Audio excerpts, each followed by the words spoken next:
All right, it's 8:35, so let's go ahead and get started. Welcome. Thank you so much for joining us. My name is Lexi Woodward, and I'm the Manager of Economic Development for the City of Mesquite. Our second annual Manufacturing Day is sponsored by the Business Retention and Expansion Task Force, which Mayor Bruce Archer is going to talk about a little in his welcome video. So without further ado, I'm going to go ahead and play that video. Hey, good morning, everyone. Mayor Bruce Archer here. So excited to kick off Mesquite Virtual Manufacturing Day. You know, just 10 years ago, a lot of folks said in Mesquite, Texas, sure, you've got a lot of retail and you've got Town East and a few other things, but that's about what you've got. Well, today it's a whole different story. Not only have we had fabulous manufacturing and light industrial over on Town East for a number of years, the industrial side of Town East, but we're seeing more and more big time manufacturing companies and light industrial coming all parts of this city, producing hundreds if not thousands of jobs. Just recently I was over at Ashley Furniture, and now they're not just a wholesaler and a distributor of furniture, but I got to watch them actually manufacture pieces of furniture. So big things are happening in our city when it comes to manufacturing. So I'm excited that we're having this today. I'm excited about all the participants who are a part of this. I want to make sure I thank Dallas College, the Mesquite Chamber of Commerce, the Mesquite Independent School District, and of course, Workforce Solutions of Greater Dallas. But I also am excited that we're not just seeing opportunities for new tax revenue to come in and lots of new jobs, but the collaboration that we have with the BRE, with working with Dallas College, working with our MISD young people who are learning lots of new skills that can actually help them graduate and walk into high-paying jobs with these manufacturing companies that are coming to Mesquite. From a city perspective, we are working very hard to make sure that we have rolled out the red carpet, if you will, to show the whole world that Mesquite is absolutely open for business, and we want industrial and manufacturing companies to come to Mesquite. So I hope we have great discussions today. I hope everybody will walk away more empowered and filled with great information and networking ability to take back and enhance your businesses and bring new businesses here to Mesquite, Texas. So thank you all for being a part of this today. Let's do great things in Mesquite. All right. So like I said, that was our Mayor Bruce Archer for the City of Mesquite. And now I'm going to hand it over to Janet Foreman with Dallas College to introduce our keynote speaker, Darlena Kelly. Hi, I'm Janet Foreman with Dallas College, and so happy to kick off this meeting today. We have with us as our keynote speaker today, Darlena Kelly. Darlena is the founder and CEO of SemiDigi, where they're utilizing 3D gamification and the standardization of skills-based training to close the skills gaps that currently exist in both the manufacturing and the mining industry. Darlena has over 20 years of experience in the manufacturing industry. Over the years, she has worked on as an industrial designer, a simulation developer, and a part-time college professor with Dallas College, where she has had the opportunity to train hundreds of students who work with the manufacturing industry. Please join me and welcome Darlena Kelly. Good morning, everybody, and thank you for having me on. And what I wanted to talk about today was basically how to address and close the skills gap that currently exists in the mining and manufacturing industry. I am the founder and CEO of SemiDigi, where we're utilizing 3D gamification as well as the standardization of skills-based training in order to close the skills gap that currently exists in both the mining and manufacturing industry.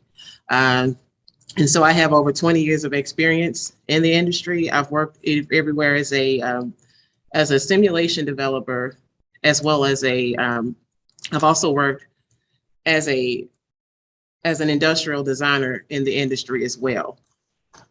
And so what I would like to do is start off with a story. Back when I worked as a manufacturing, I worked at a manufacturing company as a designer, and I've decided to approach the senior level electrical technician in order to make myself more valuable to the organization. And so I asked him, will he agree to allow me to shadow him so I can learn about how to assemble electrical panels? So he agreed, and the training started off fine. So I watched him assemble panels as he explained in detail each component and their initial purpose. We reviewed electrical drawings, and we followed them as we assembled the panels. I felt that the training was going great. I look forward to coming in to learning more. But one day he was out sick. So I was unable to continue the training on my own. And due to his absence, the other technicians had to work harder in order to keep up with production. And so he ended up leaving the company due to health issues. And he was very, very valuable to our organization. So as a result of him leaving, production suffered. Our revenue suffered. We were very shorthanded in the electrical department before he left. And so when he left, that was like a huge blow to us. And just that one person, by him leaving and taking that knowledge with him, that created a domino effect within our organization. And so there are countless of stories of seasoned workers leaving and companies suddenly going into panic mode, trying to figure out how to quickly train someone else to fill the gap. With baby boomers retiring, you have high turnover rates, lack of safety compliance, and a strained workforce. Standardizing skills training and making it readily accessible is needed now more than ever. Both the manufacturing and mining industry are growing yearly, but unfortunately, so is the number of unskilled workers. According to the latest government data, there are more than 500,000 open manufacturing jobs in the United States. Statistics show that the manufacturing industry is experiencing a major worker shortage due to the lack of skilled workers. It has been predicted that by the year 2025, that there will be 2 million positions that are unfilled. So the inability to attract a quality workforce has forced more than 1 in 4 manufacturers surveyed to turn down new business opportunities, while 1/3 noted that they held off on plans to hire more workers due to workforce constraints. Nearly half of manufacturers surveyed cited that this workforce crisis is the #1 threat facing their business. The worker shortage is a huge problem that exists within the manufacturing industry. A restrained and scarce workforce makes it difficult to provide proper training and job shadowing. Although training is important, meeting production deadlines are critical to the company's operations and revenue. So therefore, key employees can't run the risk of leaving their job to shadow new hires. Up until this point, most manufacturing companies relied on job shadowing in order to train new employees. Now that's not possible as how it used to be. So when the company's workforce is restrained, job shadowing becomes inconsistent. Inconsistent training leads to production issues. Production issues lead to unsatisfied customers, and an unsatisfied customer will eventually lead to a loss in revenue. So if this skills gap isn't addressed, it's going to cost the U.S. economy $1 trillion by the year 2030.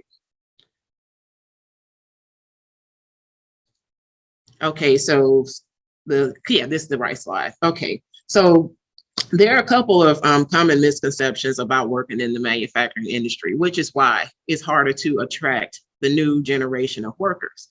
So continuing negative public perceptions on manufacturing jobs as dirty, dangerous, with low job security are a major reason why the talent pool remains small. So changing public perceptions to match the modern realities of manufacturing will be critical to addressing the worker shortage, especially among millennials. Okay, so why am I so passionate about workers learning new skills and ultimately closing the gap? Along with my 20 years of experience in the industry, I've also worked as a college professor where I've had the opportunity to train over 200 engineers and machinists. I want to prevent countless of stories like John's and the major impact that he had on our company. We should be proactive with the things that run the organization, such as ensuring that workers have the right skill set for their role. We should also ensure that operators understand things like the importance of OEE and the part that they play in the equipment operating efficiently. When a worker knows that an organization is willing to invest in making sure that he or she has the necessary skills for the job, employee morale is boosted, which leads to employee retention. So how do we attract workers? Okay, so one thing that the National Association of Manufacturers did, they created the Creators Wanted campaign. And so they wanted to correct the misconceptions and encourage students, veterans, and underrepresented communities to pursue manufacturing careers. And so what they did, they provided digital 3D tours of several facilities. They showcased new technologies such as production grade 3D printing, CNC laser cutting. And so what the campaign is doing is working to decrease the skills gap and raise positive perceptions about the industry. So what type of skills are the workers lacking? And so today, workers need a higher degree of technical skills. They need a better understanding of the technology that's running these machines. They need to be able to interact with these machines on the fly, which requires a degree of problem-solving skills. So when we survey our customers and we ask them what they're not seeing in their workforce, more than 2/3 of them told us that technology skills are lacking. The basic technical skills are lacking and problem-solving skills are lacking. So those skills are the most in demand for manufacturers and the hardest to find these days. So the labor shortage has forced many manufacturers to adapt to new strategies to meet their staffing needs.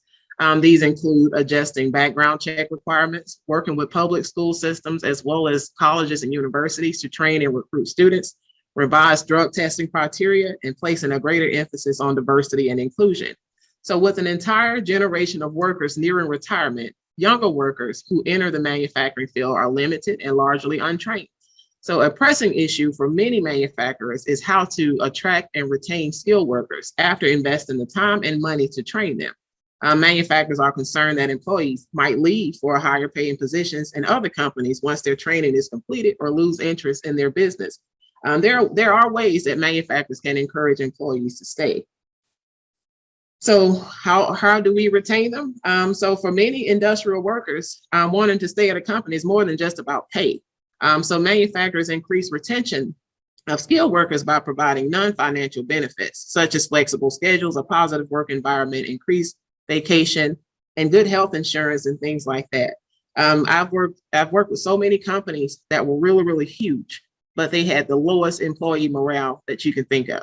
And these were like billion-dollar companies. One of our customers was number 2 in the world, and they have the lowest employee morale. And so some companies just don't get it. You have to make the environment positive for the employee in order for them to want to stay. And then sometimes, even if you have a positive environment, sometimes that may not be enough. And so you can implement things such as repayment agreements. So that, basically that offers you a layer of protection in case the employee decides to leave. You can have them repay you for the training that they take. And so in summary, we must really work together to close the gap that exists in one of our most valuable industries. We must promote retention and also reduce or eliminate revenue loss. And so what I would like to do is turn it over to everybody that's here and just ask a couple of questions, basically about your experience and what you've seen that occurred in the industry. We all have our different experiences. Like I have one customer now that had hired 200 additional employees last year after training 200. So they like to keep a level of 200 employees. So he basically trained 400 people because he had 200 employees quit. And so what do you guys think we could do as a community as a whole in order to reverse this or close the skills gap that continues to widen in the industry? And I'm an instructor also, and so I love participation. And so feel free to participate. I just wanted to share, I think definitely it's just a matter of ensuring that all of our businesses, industry partners, right, understand the resources that are available to them so they can help close the skills gap. I think a lot of times they don't realize what's available to do that. And they're just looking for bodies sometimes. And so I just want to, I love the fact that, you're talking about the training, it's a great segue into what we're going to be discussing later on. But I also think definitely we've got to figure out a way, and I've been working with the Dallas County Manufacturers Association to think about new ways of marketing manufacturing to the younger generation, right? So they don't think it's dark, dirty, dangerous, and a dead end job. But they actually see it as something viable, something as exciting, something that's attractive and makes money with career potential. And so that takes changing the minds of students, but also takes changing the minds sometimes of the parents, because many times the parents are guiding their kids into certain areas that they feel like are probably most lucrative, yet they're doing so based on past references, that everybody needs to be a doctor or everybody needs to be this or that or the other, rather than real-time data about where these jobs really are and the potential for their kids. And so I think it's going to be a big front that we're going to have to push, both with our partners here that are on the platform, but as well as industry actually taking on an advertising standpoint for their recruiting, and really advertising this stuff through social media, through everything, through what they do, to really get the word out there about how the industry has changed. Yeah, I definitely agree with you. Just a matter of making sure that the companies know where the resources are. And so I definitely agree with you there. Does anybody else have anything to add? I do. It's Janet. Hi, Janet. I just wonder, and you're in a lot of different industries all the time, but most of the people we talk to, they're shorthanded enough that they don't feel like they can take their employees off the floor to train. So do you have any suggestions on addressing that? Yeah, so that's where Dallas College comes in, and so being able to, I push that all the time. Job shadowing isn't as consistent or effective as it used to be. Things get lost in translation. You may be shadowing one guy one day and the next day you're shadowing someone else. And so your training is only as good as the person who they gave you the training. So that's why it's better for them to utilize resources such as Dallas College, where that training will be consistent and they don't have to worry about the workers being tired and overworked, because this is what we do. And so I think that if they could really benefit off of that. And I think a lot of companies shouldn't continue to rely on job shadowing if they don't have to. Hello, Darlena. It's Con. Hi, Con. I'm going to talk about this a little bit later, but I think a lot of the companies are so worried about where their next employee is going to come from. They don't truly value the employees they have now and really invest in them. And I think if those employees feel valued and there's an investment, incentives, training, whatever it can do to make them feel valued and important, and give them mentoring opportunities, I think that'll help when new employees come on board, and because they'll see that lead by example with the more senior employees, and I think that'll inspire them and maybe build in some loyalty eventually, so they don't get lost. I agree. One thing about it is low morale is really rampant amongst companies. And but you're right. When they value the employees that they have by showing them that we care about your skills, we want to invest in you, that makes them feel wanted, that makes them want to stay. And I think they should start there. But you're right. They really don't. They're constantly looking for their next hire, in which again isn't good for the company. And then there were 2 comments in the chat. A local resident who just wants to get to know Mesquite better is on, and she said, expose manufacturing opportunities in high school, because not all students are able to attend college or university. And luckily we've got Vanguard presenting today with about their new CTE high school, so that'll be great. And then Michael Galloway said internships where practical skill sets are obtained. Yeah, I agree with that. That's a great way to try and close the gap as well. And I think putting it in high schools, having internship programs would be a good thing to do. And I think a couple of high schools are doing that. I know there's a career technical high school here in Garland. I think they do something like that. I'm not sure. Mm-hmm. Yes, we're getting students out of Gilbert Reed, and then also Vanguard, we'll be doing that. Okay. Thank you, everybody. If nobody else has any input. But yeah, we can discuss this all day long. This is one of my passions. I love educating, and I like when people feel that they've obtained skills that they needed in order to move forward in their careers. And so, yeah, I could talk about this all day long. Well, thank you, Darlena, and I'm sure we'll be hearing more from you in the future, and from some other people that are involved in training, but getting the word out to some of our companies and letting them know all the options we have is what's important and what we're trying to accomplish. Yeah. So thank you. And thank you guys for having me. And again, thank you for being patient with me with the technical difficulties. I can't wait till we're back in person again, like 100%. I think we all feel that way. Thank you so much. Thank you. Thank you, Darlena. Oh, thank you. Okay, Cynthia Brinks is our next presenter. She's going to talk about apprenticeships. Cynthia is project lead for Dallas College's Solutions Development, part of Innovation and Business Strategy Group. This team develops and manages apprenticeships for employers to their specifications to improve workplace skills, make careers, and create new employee pipelines. Cynthia also leads the manufacturing sector initiative for the ISOW grant that we'll talk about later today. And without further ado, Cynthia, feel free to start your presentation. Okay, well, good morning, everybody. And thanks for having me. I'm glad to be here. And this is going to be tons of fun. Kudos to Mesquite for putting this on and doing this for us. So I think it's just great. And before I get started, I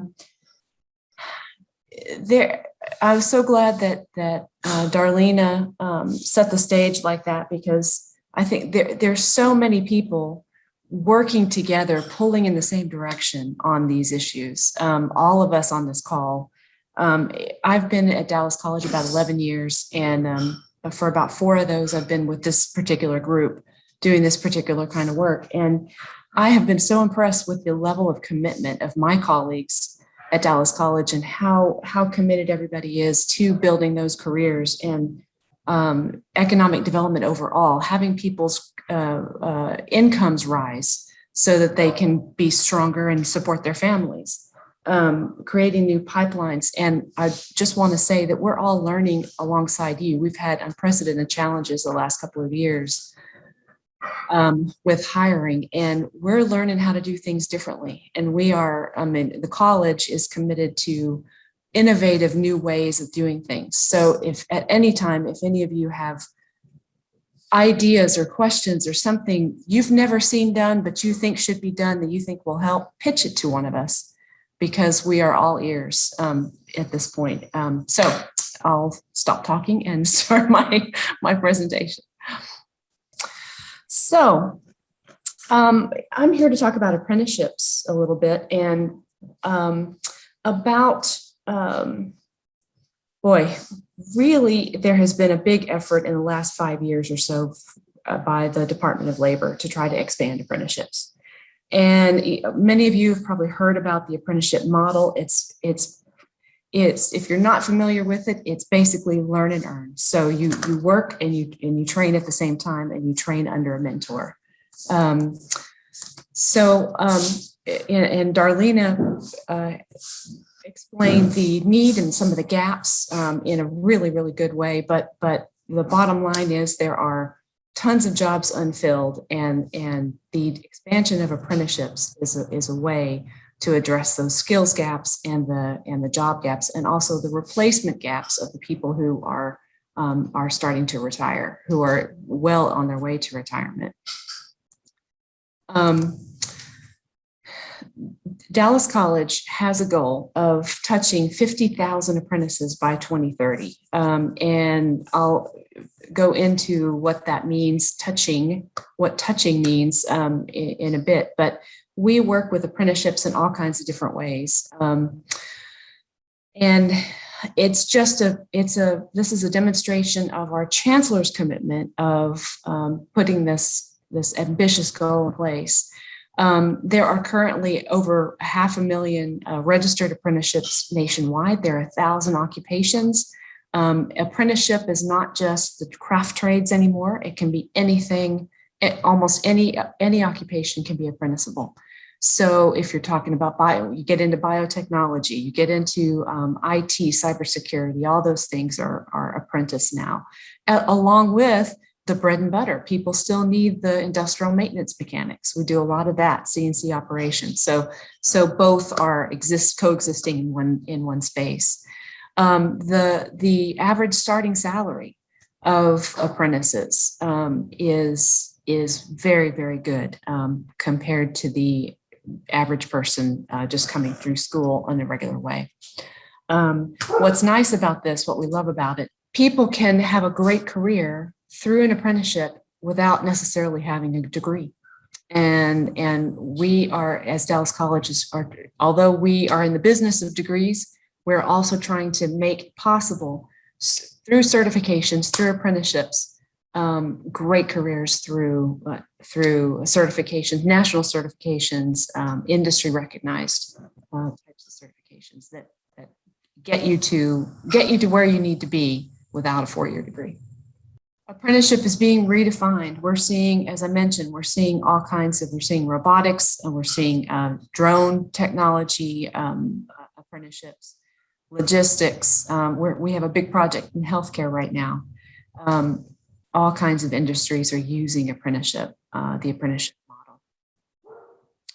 I'm going to go over 2 kind of flavors of apprenticeship. One is the traditional DOL registered apprenticeship, and what registered means is basically that your curriculum, the industry decides, or the employer decides what the curriculum should be, what the skills gap are, what they need to teach their apprentices. They register that information with the Department of Labor. That information is turned into what we call standards, and that becomes the guide for the apprenticeship and against which the apprenticeship is measured throughout. Registered apprenticeships registered apprenticeships are one side, and there's a new one called IRAPs that we're going to talk about, an industry registered apprenticeship. Talk about the traditional DOL registered apprenticeships first. What are the components? First of all, number 1, the business involvement. An apprenticeship cannot occur unless the employer is involved. An apprenticeship cannot occur unless the apprentice is hired and being paid. So that's the whole foundation of the program. It's a work model. You have structured on-the-job training, meaning you're following your standards. The standards that you set, you're giving the people the training that you said you were going to give, and meanwhile, they're working alongside the mentor to reinforce their skills and check off their competencies as they go along. So you've got on-the-job training, you've got related instruction, which is the classroom training I was just talking about. You have number 4, rewards for skills gains, which means they're being paid. That's a requirement. And then the whole thing results in a national occupational credential that is a DOL certificate at the end for successful completers. So that's a nutshell of the model for registered apprenticeship. For industry recognized apprenticeship, this is new. They just officially rolled this out a year and a half ago. But what DOL wanted to do is to give employers a little bit more flexibility in how they reported and managed the apprenticeships.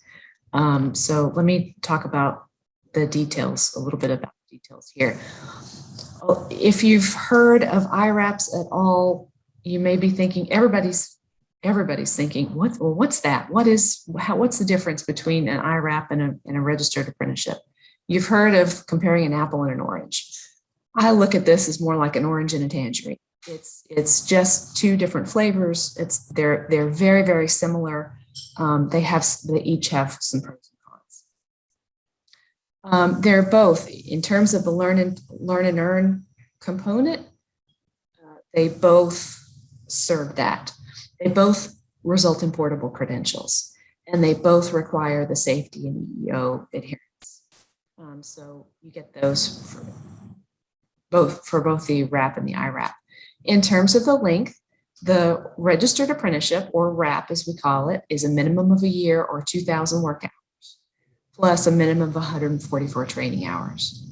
And then the IRAP is a little bit more flexible in terms of that. It gets totally specified by the industry and SMEs in that industry. Typically, the way that works is that an industry certifying body will become what is called a standards recognition entity. And they will be the sort of clearinghouse for checking off the standards and conferring their own certificates. And I'll go into a little bit more detail about what we're doing with that in a second. So the next one is, are the apprentices employed and paid? In both cases, yes. In the registered apprenticeship, the wage increase is required. And in the IRAP, yes, but it's the wage increase is not required, but you have to state what the wages are and the basis for how people make increases. In terms of how the progress is measured, the registered apprenticeship is, you can be a time-based, you can be, you can say, I want my people to have a minimum of a year experience before they even are considered competent. Or you can do it competency, you can set it to be competency-based, which means as soon as they complete a series of competencies that you define, they're done. If it happens to be that they finish it in 6 months, they can finish it in 6 months. IRAP is totally competency-based. On the training content, I think I mentioned that in both cases, the industry or the employer determines it. It's just that you have a minimum in an IRAP, or sorry, in a registered apprenticeship. For mentorship, both have the mentorship, a little bit different structure there, and then credentials. In the registered apprenticeship side, people get a portable DOL certification that I was talking about, or a certificate rather. And then if the program can include industry-based certifications if you wish.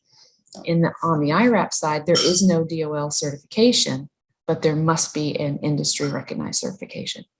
And just by way of example, we just rolled out our first IRAP through working with the group called ANSI, and it's Americans. Somebody can help me with the acronym. ANSI. And they are the SRE for this it's a culinary IRAP. So ANSI is the one who confers the certificate, but the college, on behalf of a group of employers, helped put that together with ANSI and get it registered. And that was kind of the role of the college in that one. So the college district, for Dallas College, our involvement can take 100 forms. Sometimes we are the DOL sponsors and we help put the whole thing together.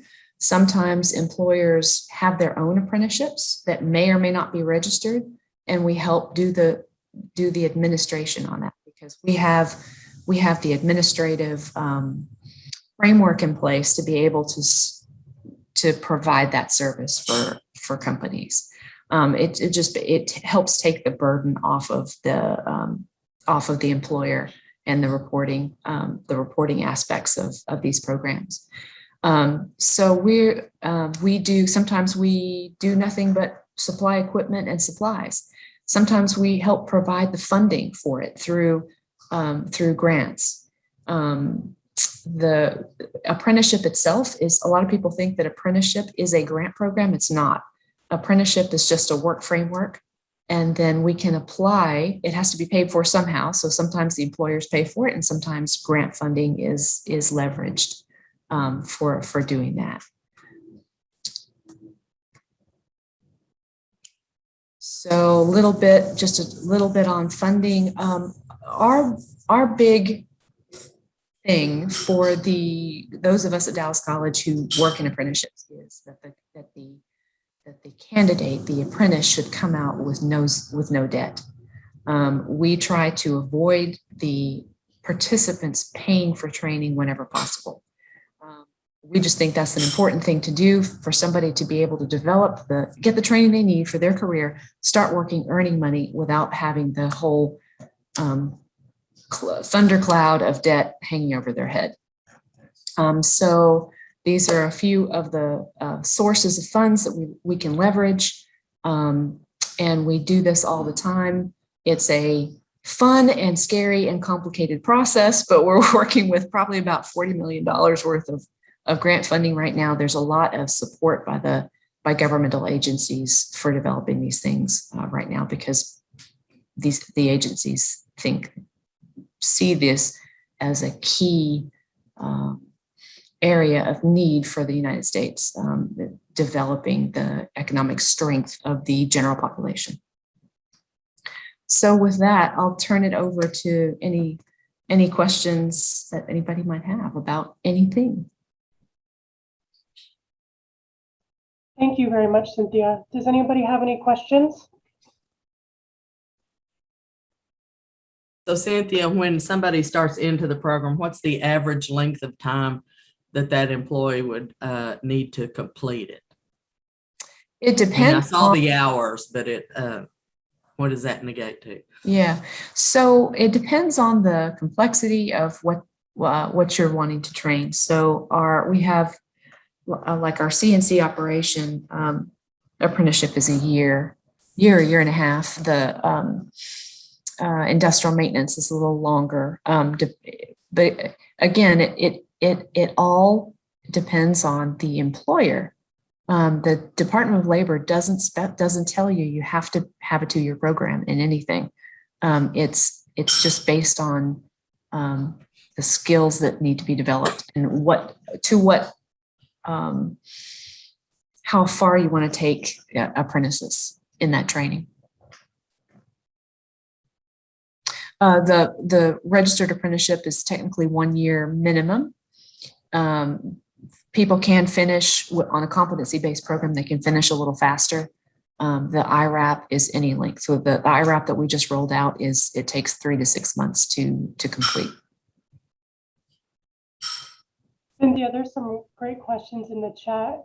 Kim Buttram asked, what method do you use to communicate this to local employers, and how can we help you get the word out?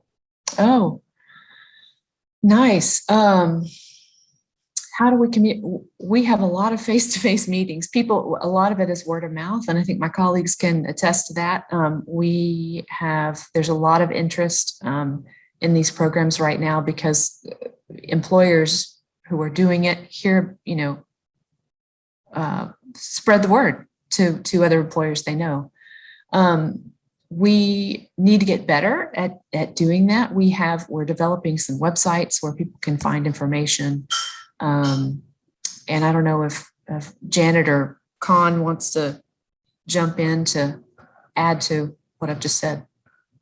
And that is right, Cynthia. Us with our face-to-face meetings with our clients, it always comes up about what are all the options. It's apprenticeships, it's FAME, it's internships. So we're kind of the salespeople for that, and we refer people to Cynthia for those. So it is, like she said, it's probably on the website. It's anybody that goes to Texas Workforce Commission or Department of Labor, those kind of things come up. So if an employer is searching for anything, they're going to find some information there also. So I love the question, how can you help? And just keep in touch with us, and we can provide any information that you need. We've got a business retention and expansion e-newsletter that we send out every quarter. So we'd love to get some materials to include in that, as well as physical print materials to display in our office and take out with us when we do BRE visits to local manufacturers. That would be great. And Lexi, I just developed something of a lot of, it includes the apprenticeship, the internship, the FAME program, the SDFs, one-page document, that has all that on that, and I will share that with you. Perfect. And then Con Kelly just asked, what makes a great mentoring program for the OJL part of the program? What are the expectations? Oh, that's a good question. So first of all, the employer commitment, employer commitment from the top, in putting in being able to put in the time to define what you want your mentors to do, and how closely you want them to work alongside your participants. But we have developed some mentor checkoff sheets, some competency checkoff sheets that mentors can use. So we have materials that we can give the mentors at the companies. And by the way, just to be clear, the mentors are always company employees. So they're working on the job alongside the apprentices. But so we've got tools we can share, and they can just follow the numbers basically. And we're so I think I'm trying to answer Con's question. So what makes a great mentor program? Having mentors that are willing to share information, I think, is willing to develop the people next to them. So there needs to be a culture of information sharing and training, and a culture that encourages an older or more experienced worker to want to develop the new ones. And then Jeremy Dowdy said, depending on the apprenticeship program, there are age problems. Not all high school students can work until they're 18, depending on the trade. So they miss out on a lot of opportunities for growth before graduating. Oh, that's right. That is true. You have to be 18 to be an apprentice with us, but there are many programs with high schools that Dallas College is doing for vocational education. We just did a partnership with one of the high schools through Texas Health Resources, where they're actually bringing in graduating seniors to be patient care technicians. And by the time they get to the job, they already have had all this training. So they've got the training in high school. They're coming into our apprenticeship program, and then they'll be done in about 10 weeks and be full-fledged patient care techs. So it's coming, and everybody recognizes that issue, that we need to extend the pipeline to high school students. I don't see any other questions in the chat. So unless anybody has any more for Cynthia, thank you very much. That was a great presentation. Janet, Thank you. I enjoyed it. Janet, would you like to introduce Stephen? Yes, our next up will be Stephen Bridges. He's an industry communications manager for Workforce Solutions Greater Dallas. Stephen has been in workforce development for over 24 years and specializes in employer and educational services for the Greater Dallas Workforce Board. His passion is creating career paths for students and true talent pipelines for industry. Please welcome Stephen. Thank you. Thank you so much. All right, let me see if I can share my screen. I love this whole conversation because it seems like each step was kind of just leading me into what I was going to say as well. So I'm going to probably reiterate a lot of the same information, but maybe in a just a little bit different way. I'd like to talk to you today about a best case training model, what I feel, what I've deemed, and I think probably a lot of other employers as well have deemed this as a best case training model. And that is basically, move over all the people out of the way. And that's basically work-based training, right? This is training that's done at your location. Now, a lot of employers sometimes are a little bit hesitant to get into work-based training because, let's just face it, there's a lot of things around that, right? You've got your coaching, you've got your training, you've got your curriculum, you've got costs involved, and just a lot of different things, developing, scheduling, and just a number of things. But what I like about it is if you have these three components, this is what's necessary for work-based training. It's really simple. You have a need, you have the capacity, and you have the resources. And I'm here to tell you today, definitely you have the need, right? You need skilled labor. The capacity that we're kind of already discussed a little bit is you definitely have to have a training plan, and you have to have mentors available to train, right? These are the people that Cynthia was talking about, that Con asked about, the people that are willing to pass on their knowledge, or willing to collaborate and work right alongside and help develop another employee. And then, of course, you have to have resources. And today, I just want to tell you, Dallas College and Workforce Solutions, Greater Dallas, we are definitely resources that you need to have in your back pocket in order to make this happen, because we can take a lot of the pain out of work-based training, and we can assist you in getting something up and running that takes all of the headache out of it. All right. For instance, we have what we call the ISO grant, ISOW, which stands for Innovative Strategies One Workforce, right? This is a project summary. This is something that we collaborate with Dallas College in doing. Now, it's a 4-year mission. The ISO grant, it's you can see there, it focuses on 3 basic building career pathways and workforce training in 3 basic industries: transportation, IT, and advanced manufacturing. There's $10 million in this grant, right? That's going to help train. Now it says H-1B workforce program. Now, a lot of people, we get the question, do I have to hire H-1B workers? No. Basically what this does is it looks at those difficult positions that people have had difficulty getting, right? And a lot of times those were H-1B. They would be filled with H-1B people, but they don't have to be, right? And so that's what this is kind of geared towards alleviating, right? Is basically where we can train our own. So we don't have to go outside the country. We don't have to go even to another state to look for these individuals. We can actually grow our own. So that's what this $10 million grant is for, to help you train in areas that you need. And what's awesome about it is it's totally customizable, right? The funds are used to develop innovative, replicable strategies to prepare the workforce for middle to high skilled work. And our goal is to train over 4,000 individuals over the next 4 years, right, with the skills necessary that they need for these occupations and for yours. The grant does cover the training costs for you, right? So that eliminates the expense.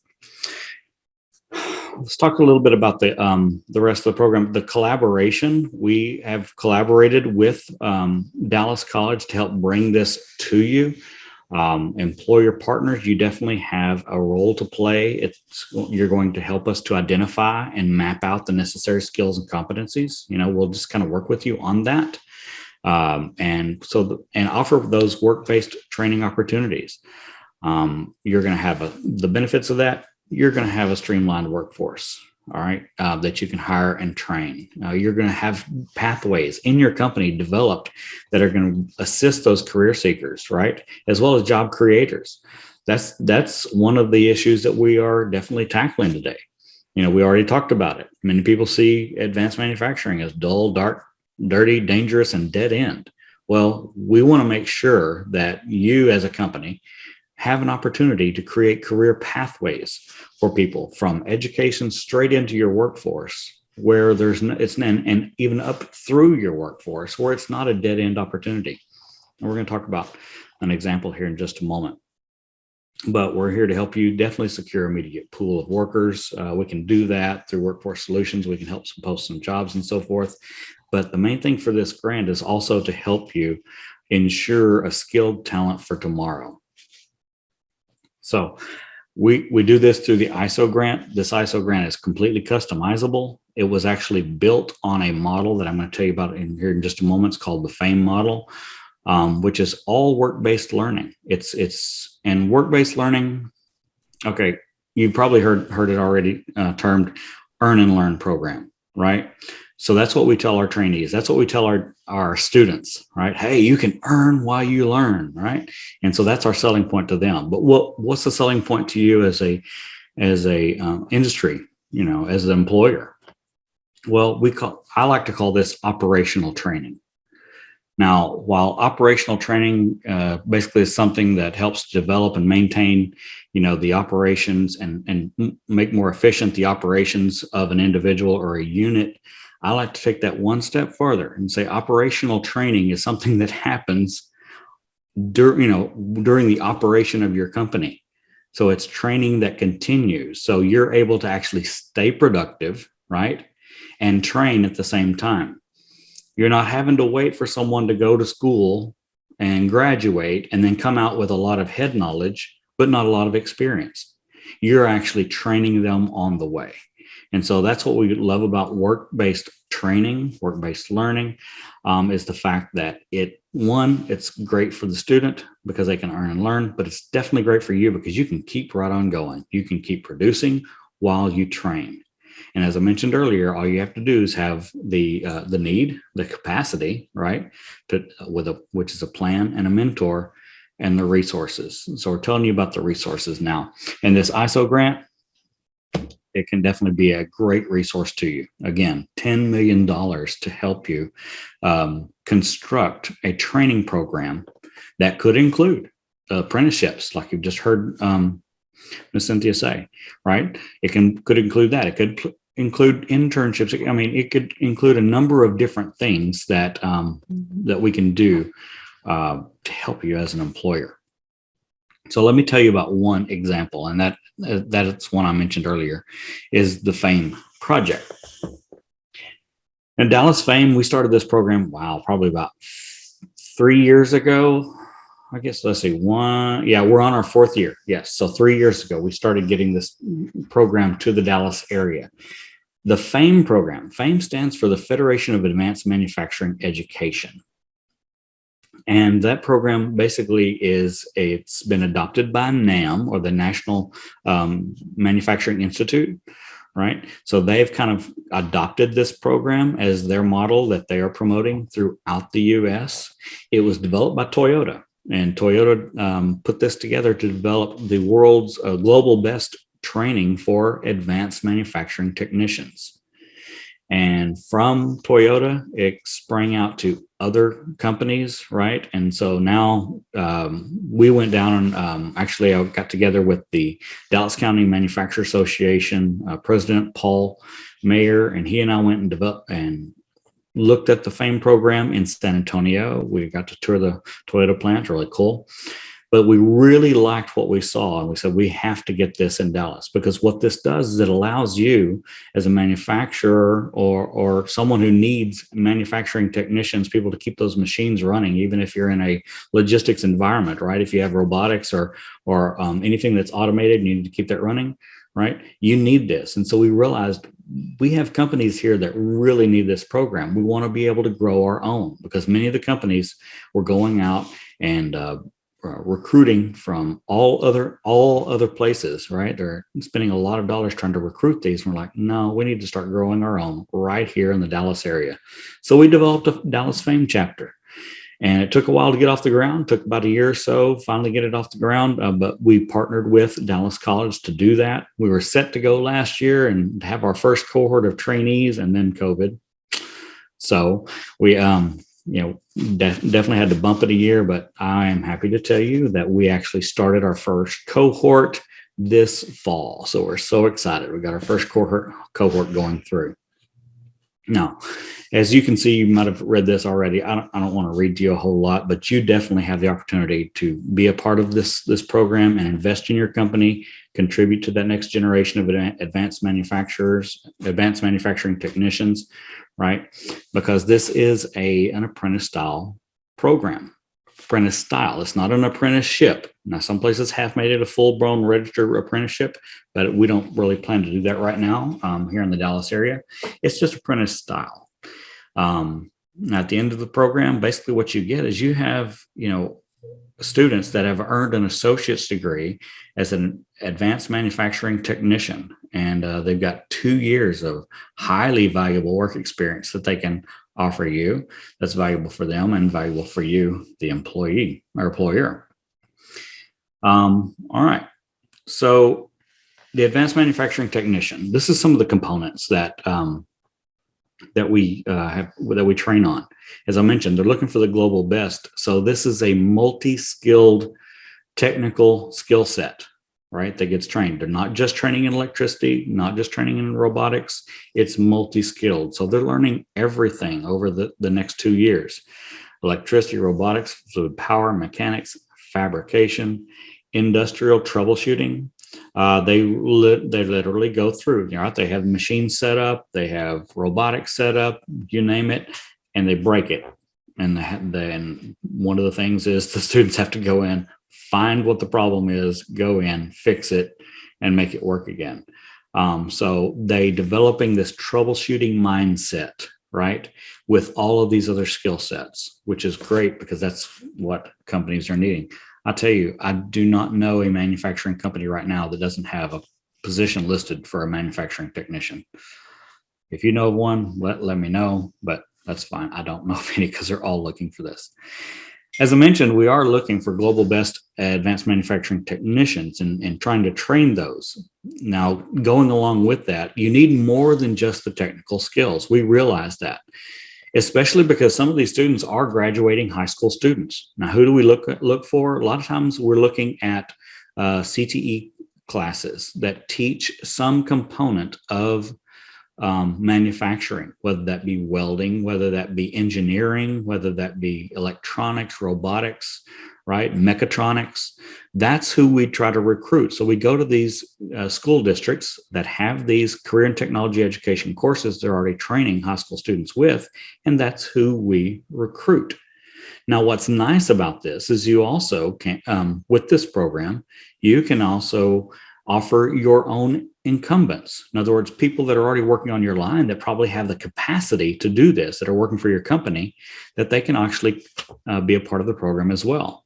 This cohort that we had two, but one didn't work out. So we have one incumbent worker, but we have someone who's very mature, very on the job already, right? Has a great mindset for work, working right alongside these students who just come out of high school. Many of them have had jobs before, but now they're kind of immersed in the whole manufacturing scene along with people that are working there.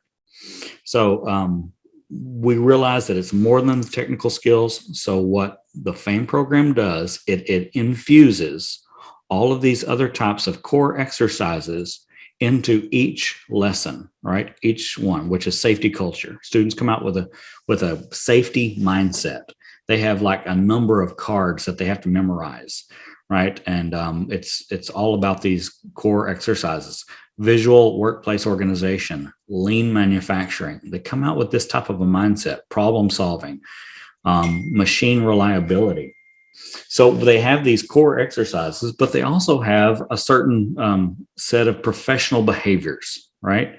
6 professional behaviors that are also infused into these classes.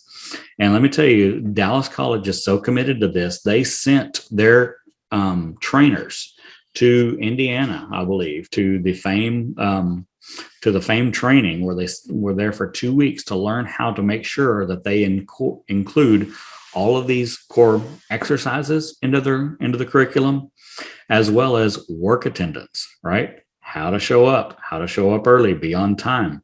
And I will tell you, we just had a board meeting, and it was actually addressed. Then the instructor actually said it. She said, yeah, we are having trouble with one student who has been arriving about 5-10 minutes till 9. And the class doesn't start till 9, but the requirement is to arrive 30 minutes early to be ready for class. And so what's on time for some, is not on time. Like I say, it's a very rigorous program, very disciplined. And so work attendance is their initiative and diligence, how to be always looking for work, doing what's right, doing what you need to be doing, right?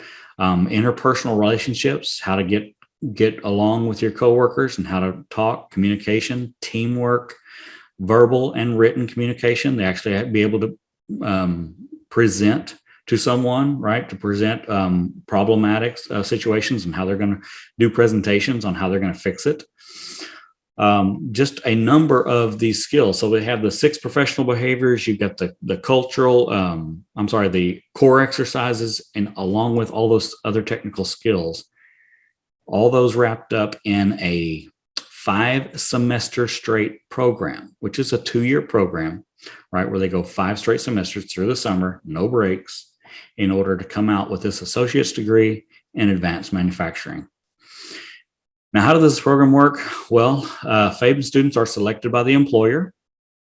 There's actually an application process. There's an interviewing process, right? The employers select them, and actually, it's almost like a draft. It's kind of interesting because you also have the students who also select their employer. So they might get offers by 2 or 3 employers that want them, but then they select the best fit, what they feel like is for them.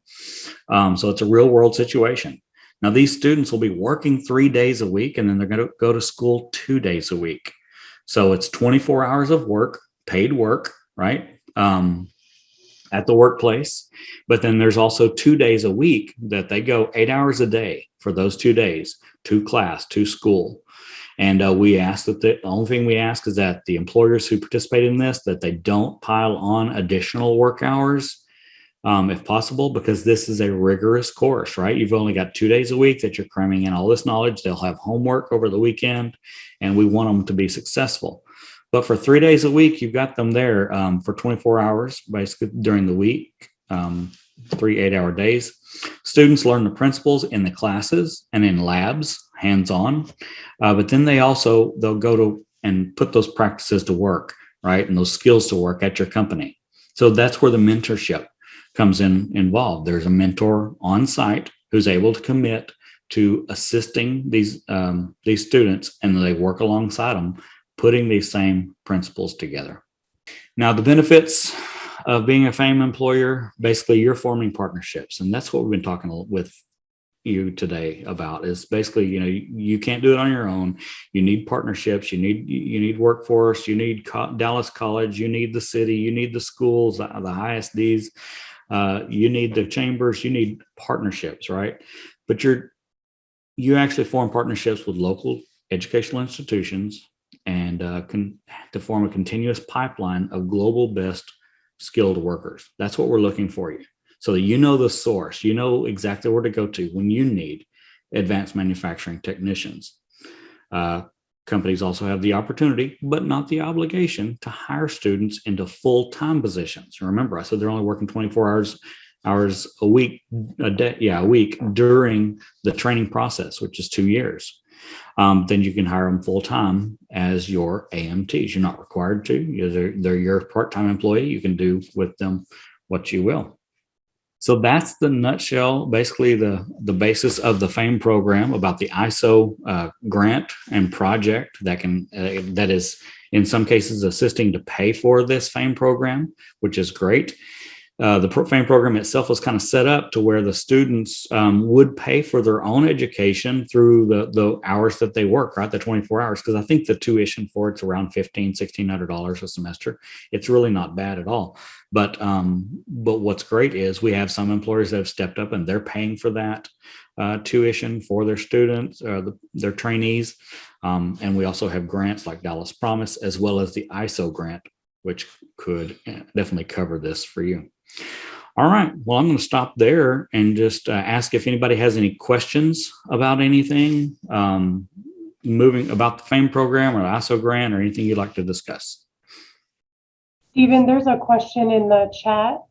For the ISOW grant, what are the job occupations under the transportation category? That's a really good question, because I'm on the Advanced Manufacturing Committee, not the transportation. I do know that they're looking at, oh my goodness. There's CDL is Thank one you. of them. Yeah. Yes. And there are some innovative things being talked about, like robotic. Aviation. Yeah, let's see. I'm trying to think off the top of my head. There's actually aviation sheet metal. Yes. There is robotic. We're working with some robotic truck companies. So it kind of runs the gamut. Yeah. Stephen, how lengthy are the applications for this? For the job seekers, for the trainees. Well, to get the company signed up with it and to get the employees enrolled into it.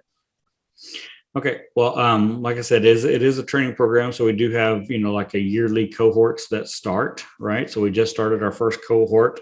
We have companies right now, just had a meeting earlier this week with a company that's very interested in this. And basically it's just an agreement that you have to look over and have your company sign. And there is kind of a cost to be a part of the FAME board, right? The FAME program, but it's like $850 per AMT that you need.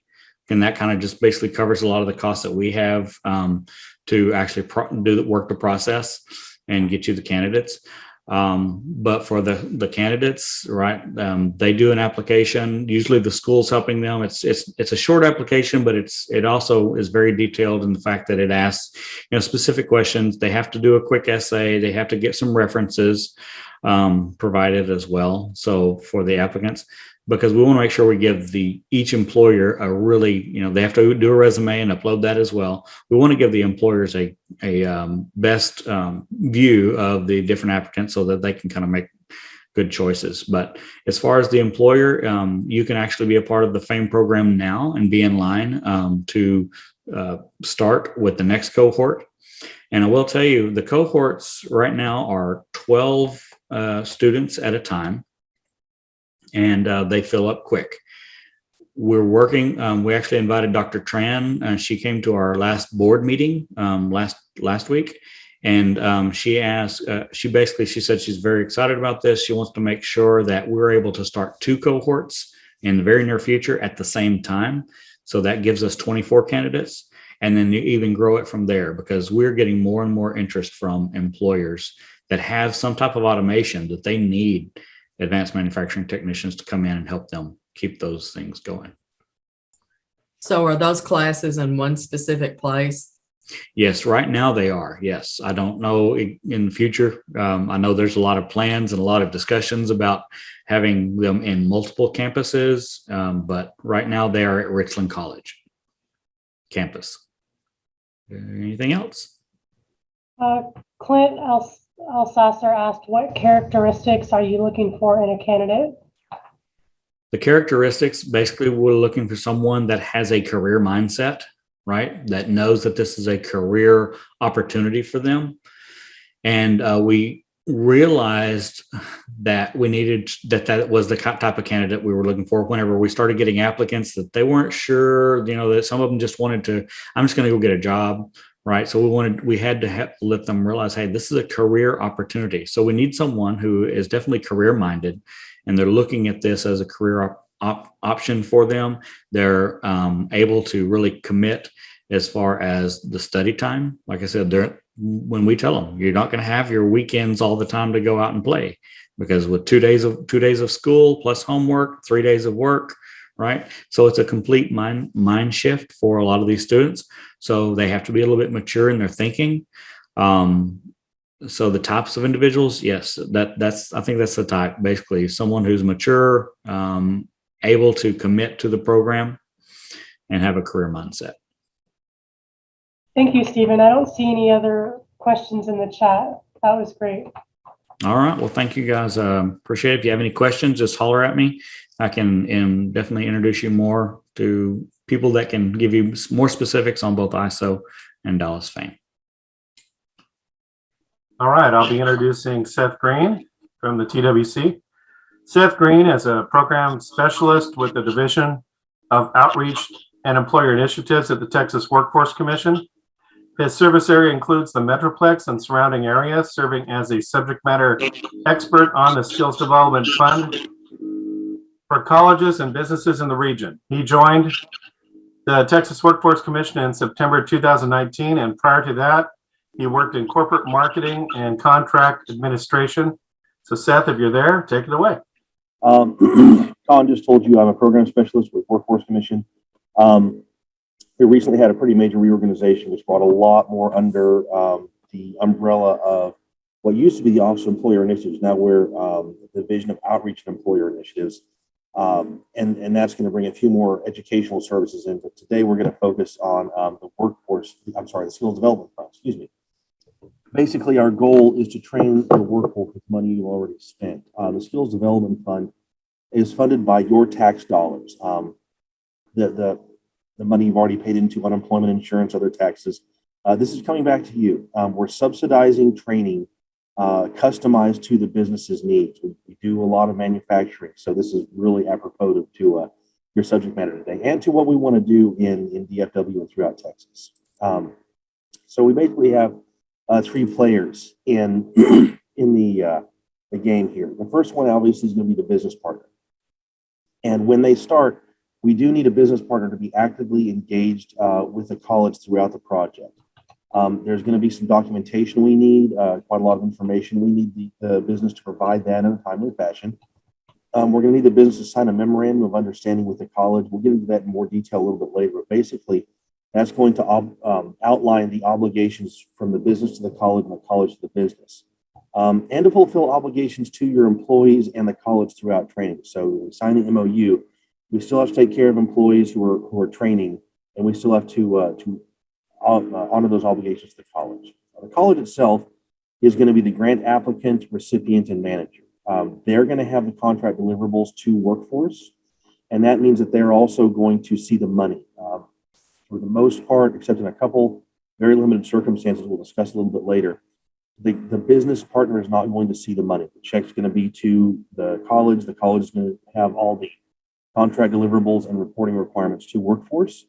And they're going to work with you, the business, to develop a comprehensive customized training program. Again, customized to your needs. And then workforce, which for the most part is going to be me, at least in the early stages of development, excuse me. I'm going to provide subject matter expertise while building the project. Workforce is going to provide funding for the project and legal accountability. We do have laws that we have to follow. This is public money, so we're going to ensure that the college meets those requirements throughout the life of the project. We're looking for a mix of new and incumbent jobs. The new jobs are going to be basically people you've hired or people who've been with the company for less than 365 days. Incumbent's going to be anybody else, but the new jobs might be, when we begin developing the project, the new jobs might be jobs you haven't hired for yet. So we can do a little bit of future planning for this. We're going to look at wages at or above what we call the prevailing wage for your workforce development area. That's going to be Greater Dallas. And we'll get into that a little bit more later. Active collaboration between the college, business partner, and Texas Workforce Commission. We've already covered that, but do need to be clear on it. A high degree of customization. The goal here is to increase the teaching capacity of the colleges throughout the state. And in order to do that, we look for new or customized courses. Again, customized specifically to your needs. We look for high growth, high demand job occupations, which manufacturing, really applies there. Funding contributions from other partners are really nice to see. So we do have some upper end funding caps we'll get into in a little bit. But the high view of that is when we have another partner, say an economic development corporation or the business itself kicking in some of the funding, we see buy-in, we see community interest, and that really looks good on the application. We also look for a positive economic impact. This is going to include more jobs, hopefully new jobs, higher wages, higher productivity for your business. We're also going to look for what we call at least 55% of business technical training to be operational to your business, not necessarily transferable across industries. So if we're training plumbers, we're not really training them to weld. That's the sort of thing we're looking for. And the rest of it can be general and non-technical training, 45% or less. The general technical is going to be stuff like Six Sigma, Lean, project management, office software, accounting software, stuff that you have to make your business run, but doesn't necessarily make you money. And the non-technical, we don't really track anymore because we couple these two categories together. But the non-technical is going to be kind of the soft skills, what some call essential skills that you have to make the business run right, to have a good place to work. We heard, I think Darlena talked about morale earlier. That's a big part of it. So we used to cap that at 10% of the grant. Now we can do up to 45% if that's what you need to do. We also look for training capacity building. Again, new or newly customized courses for the college. And unless it's proprietary training, the idea is that the college is going to get to keep these new and customized courses on their in their catalog to offer businesses in the future. And then as much training as possible provided by the college. We do look for that. So for the business, one of the big things we're going to look for is reporting requirements. We do need personal identifiable information for reporting purposes. And this is going to go between TWC and the college. Some is negotiable, some is not, but be prepared to provide justification. If you have policies in place that aren't going to allow you to provide that. Again, some of it's negotiable, some's not. We can get into that just in a lower level view when we sit down and talk with you about beginning a project. But just bear in mind that essentially your employees are going to be enrolling in Dallas College. So the information is going to be as much for them as it is for workforce. We're also going to need the college to stay engaged in the process. Early buy-in in the process is going to help ensure success. We can get the project off the ground a lot quicker and keep the momentum going, so to speak, keep excitement up. And this is going to encompass your upper echelons, legal counsel for the MOU, your training staff, if you're doing any training internally, human resources, where you get a lot of information from them, frontline supervisors who might be part of a train-the-trainer model, and to the trainees themselves. So we do look for engagement up and down the spectrum of the business. And then with your teams, work with your teams to get the documentation to the college as quickly as possible. We're looking in the beginning for jobs and job descriptions and wage data and the training you need so that we can build a budget. Your training goals, we can train full-time regular employees. Executive managers are disqualified. Now, some of you might know what we call them standard occupation classification, pardon me, codes. And these are codes that have job descriptions and job titles that go with them. We're going to match your internal job titles and job descriptions too. So the executive level managers, if you understand this, great. If you haven't seen it before, don't worry. We'll sit down and work with you. But basically, 11.1, 11.2, and 11.3 series SOC codes are disqualified from training. Don't let that scare you off when it comes to the point. Some people have manager job titles, and that doesn't really fit the job description. So we can work with you on that. We do need job titles and job descriptions for each job title that you want to train so that we can make those determinations and for our evaluation staff team, pardon me, when they come to look at the project, again, to keep us honest, basically, to keep us in compliance with all the laws involved. We're going to need wage data as well to make sure that they're meeting prevailing wage. And when training starts, again, we're going to need identifying information for each trainee. So this isn't going to be your whole company, just the people we want to train on the grant. We also need to know which training you want. We have to have a budget for the application, and to build that budget, we have to know what training you need, who, what, when, where, why, and how. The training itself, again, is going to be completely customizable. We do offer proprietary training if you need that. We have a 49% cap on that by the hours. Because again, if the college can't put this course in their catalog and keep it in perpetuity, it's not really increasing their training capacity. And then instructors and delivery method are largely customizable, again, except that the college has to provide some of the training. And that can be as little as 1 or 2 classes, depending on your needs. As far as trainers are concerned, the lion's share of it, we hope, is done by the community colleges in the area, or the Texas Engineering Extension Service, the Texas A&M, they're training providers too, and count as college-provided training when we get to the grant application phase. We can also use third-party trainers contracted by the college. This might involve the college not having teaching capacity in an area. It's more of an issue for smaller colleges. They might not have teaching capacity in a manufacturing or industrial maintenance area, and so they have a preferred vendor they use to provide that training. We can do that. We can also use a vendor you want. That's entirely between the business and the college. So just let the college know when we sit down and discuss training. We can also do internal training. The grant can subsidize your internal subject matter experts for training. I mentioned earlier that the business isn't going to see the funding in pretty much any situation. This is the exception. It's not going to pay wages for your trainees. The grant will pay wages for your internal trainers who are training on the grant. So we'll subsidize their wages for the time that they're training on the grant. Now, while you don't have to actually pay anything to workforce to make this happen, we do need you to understand your financial obligations to the project, because basically any time that your employees can't use for their own purposes counts as work time, and that includes training. So you're going to have to decide whether you want to train your employees on the job or after hours on overtime, whatever that looks like in the company. And consider how long you can let the employees train and how it's going to affect your overall productivity and your bottom line. Any project, manufacturing, project management, there's risk in any project, and we have to address that from all sides to make the project work for all of us. Remember, our upper end target limit is going to be about $500,000 for an individual business and about $2,000 per person. Occasionally, we can get waivers for slightly higher costs, but we're going to be working to maximize your training, and you'll be really surprised, I think, once we sit down and discuss the training needs, how much training we can get done, with good scheduling, good budgeting, how much we can get done for that $2,000 per person.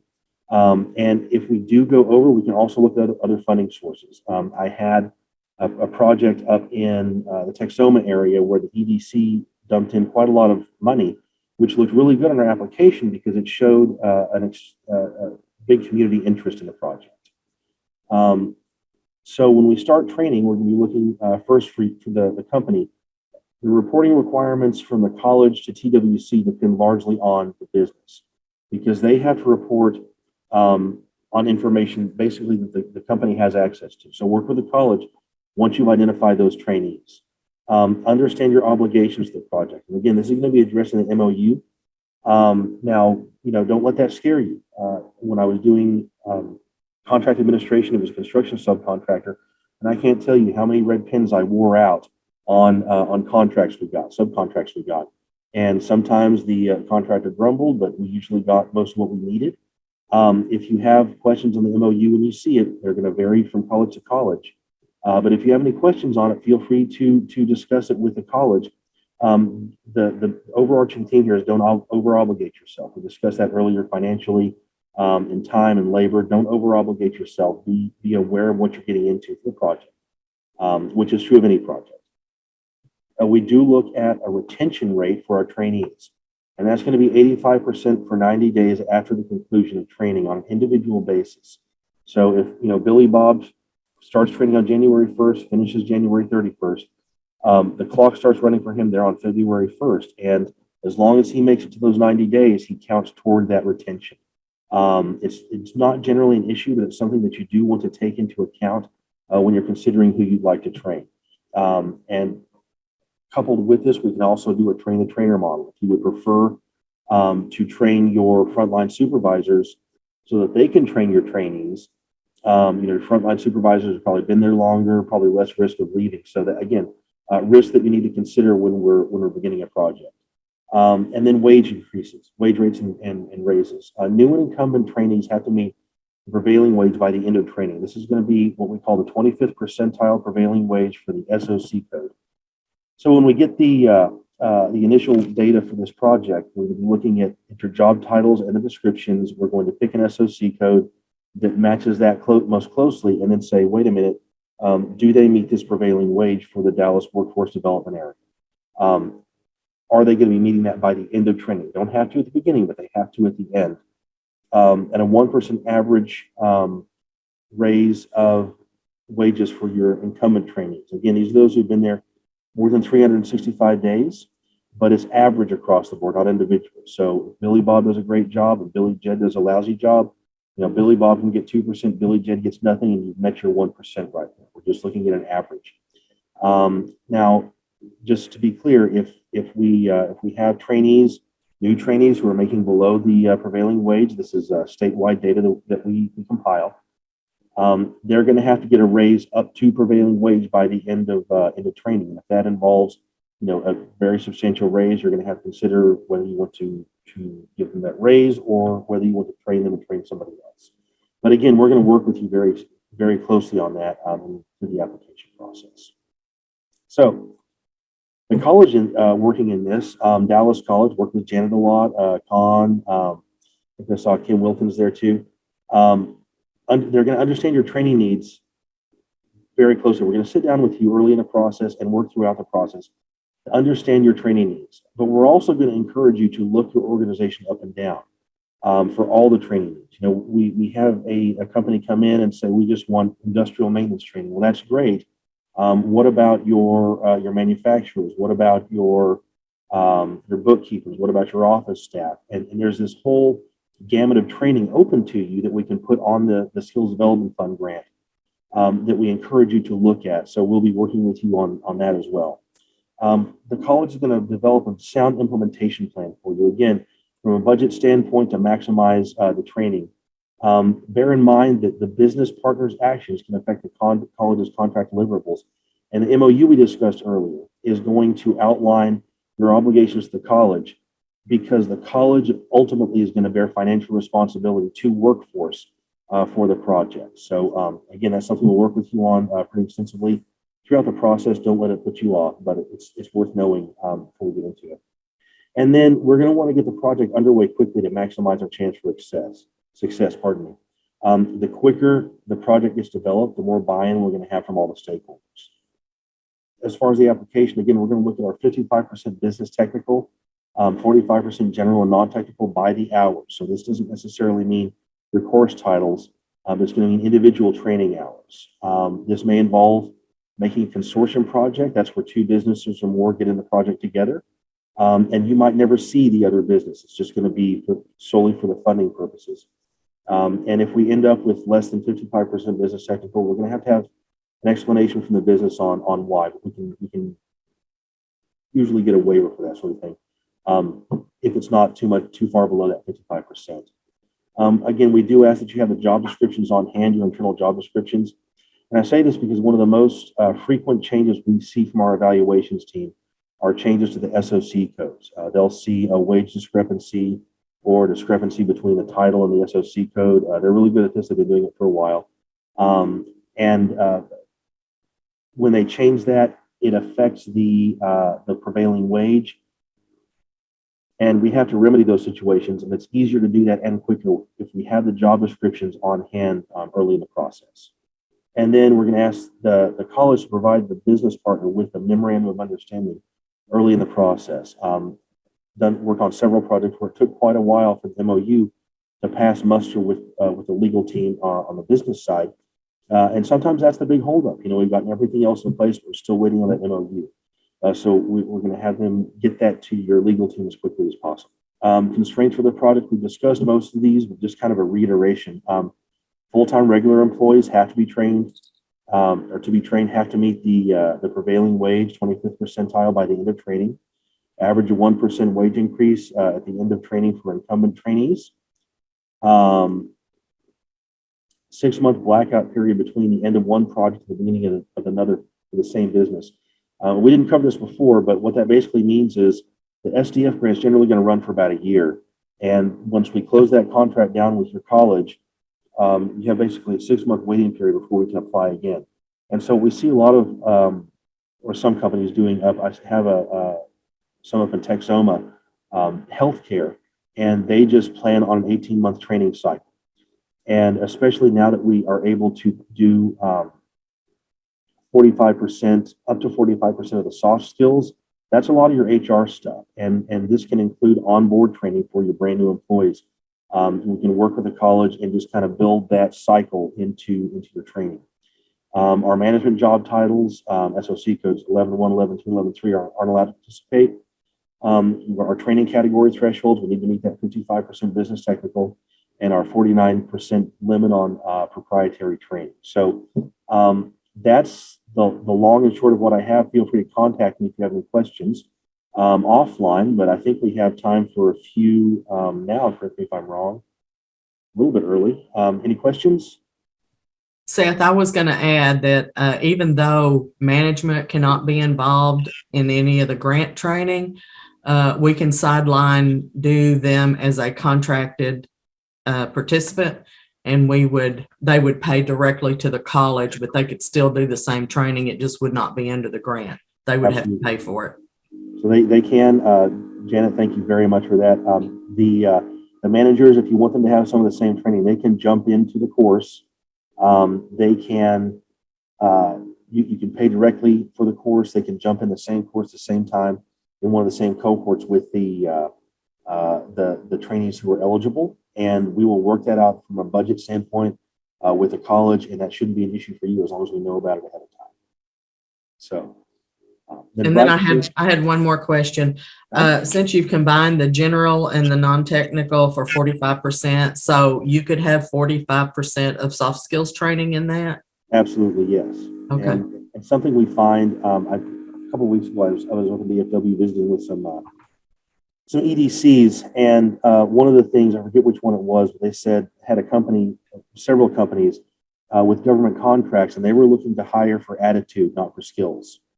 So, if it's government contracts and there are requirements on criminal backgrounds and stuff like that, sometimes you can't hire the people who have the skills you need. You have to hire for attitude. And SDF is a good way to build that training in, or to fund that training, your onboard training for people who might have absolutely no knowledge of manufacturing principles. And we can fast track them into it and then later push them into, say, an apprenticeship or train them more in another training cycle with SDF. So, and again, any other questions, please feel free to email or call me. That's literally what I'm here for, folks. So. It does sound complicated, but I will say that in Mesquite, we did a skills development fund grant with PepsiCo that lasted about 18 months. And then this past year, we did a grant with Aurora Visual, and that was under the SDF COVID-19 grant, which was just a little bit different turn. And they were in a consortium with some other companies on that. So we've recently trained on those.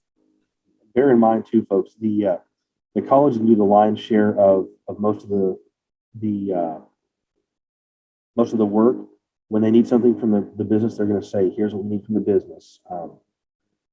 So you're going to have someone holding your hand throughout the grant cycle.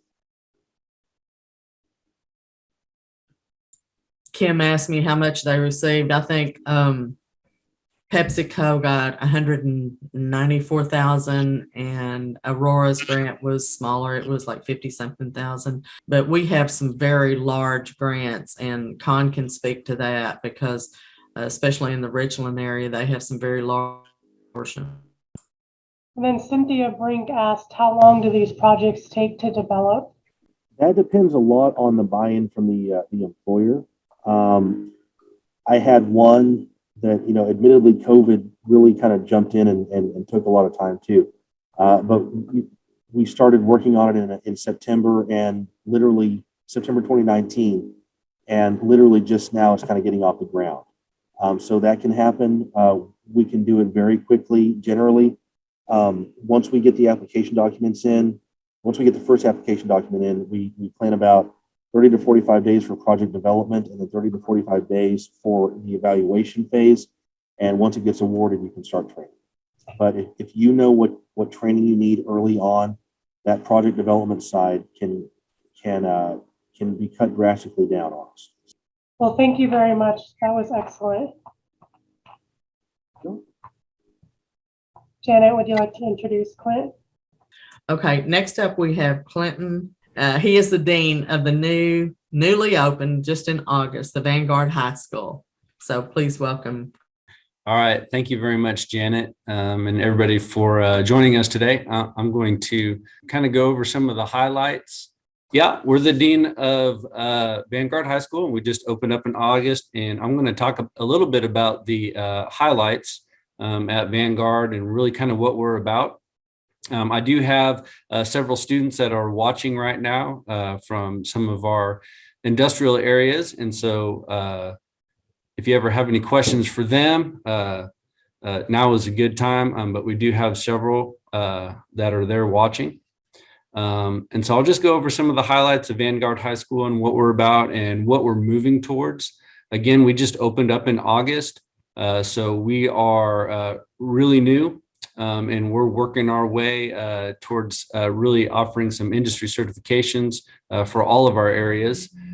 Currently, right now, we have our students, our 9th and 10th graders. We have about 830 9th and 10th graders on our campus. And then we have several programs, which we'll talk about, that have completers. And those are juniors and seniors that are on our campus completing programs and industry certifications. So what is Vanguard High School? It's an innovative education experience. This is the first time in Mesquite's history that they've developed a school like this. This is a career school. The students come here for a specific career training. They also get their core training as well. But the focus is to prepare them for whatever their career is going to be. And we have several different ways that happens. So we have 4 separate schools. We have the School of Technology, which houses kind of our cybersecurity and graphic design. We have the School of Health Science, which has several of our health science programs there. We have phlebotomy, EMT, farm tech. We have a RDA program, a registered dental assistant. We have therapy occupations, medical assisting, and the list just kind of goes on and on of all the different health fields that we have out there. It is our largest school. When we're built out, we'll have about 700 students in that area.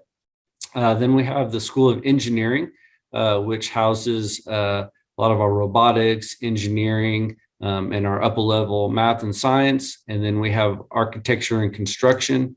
Again, that's architecture and the construction fields. And what we're looking for there is also true construction.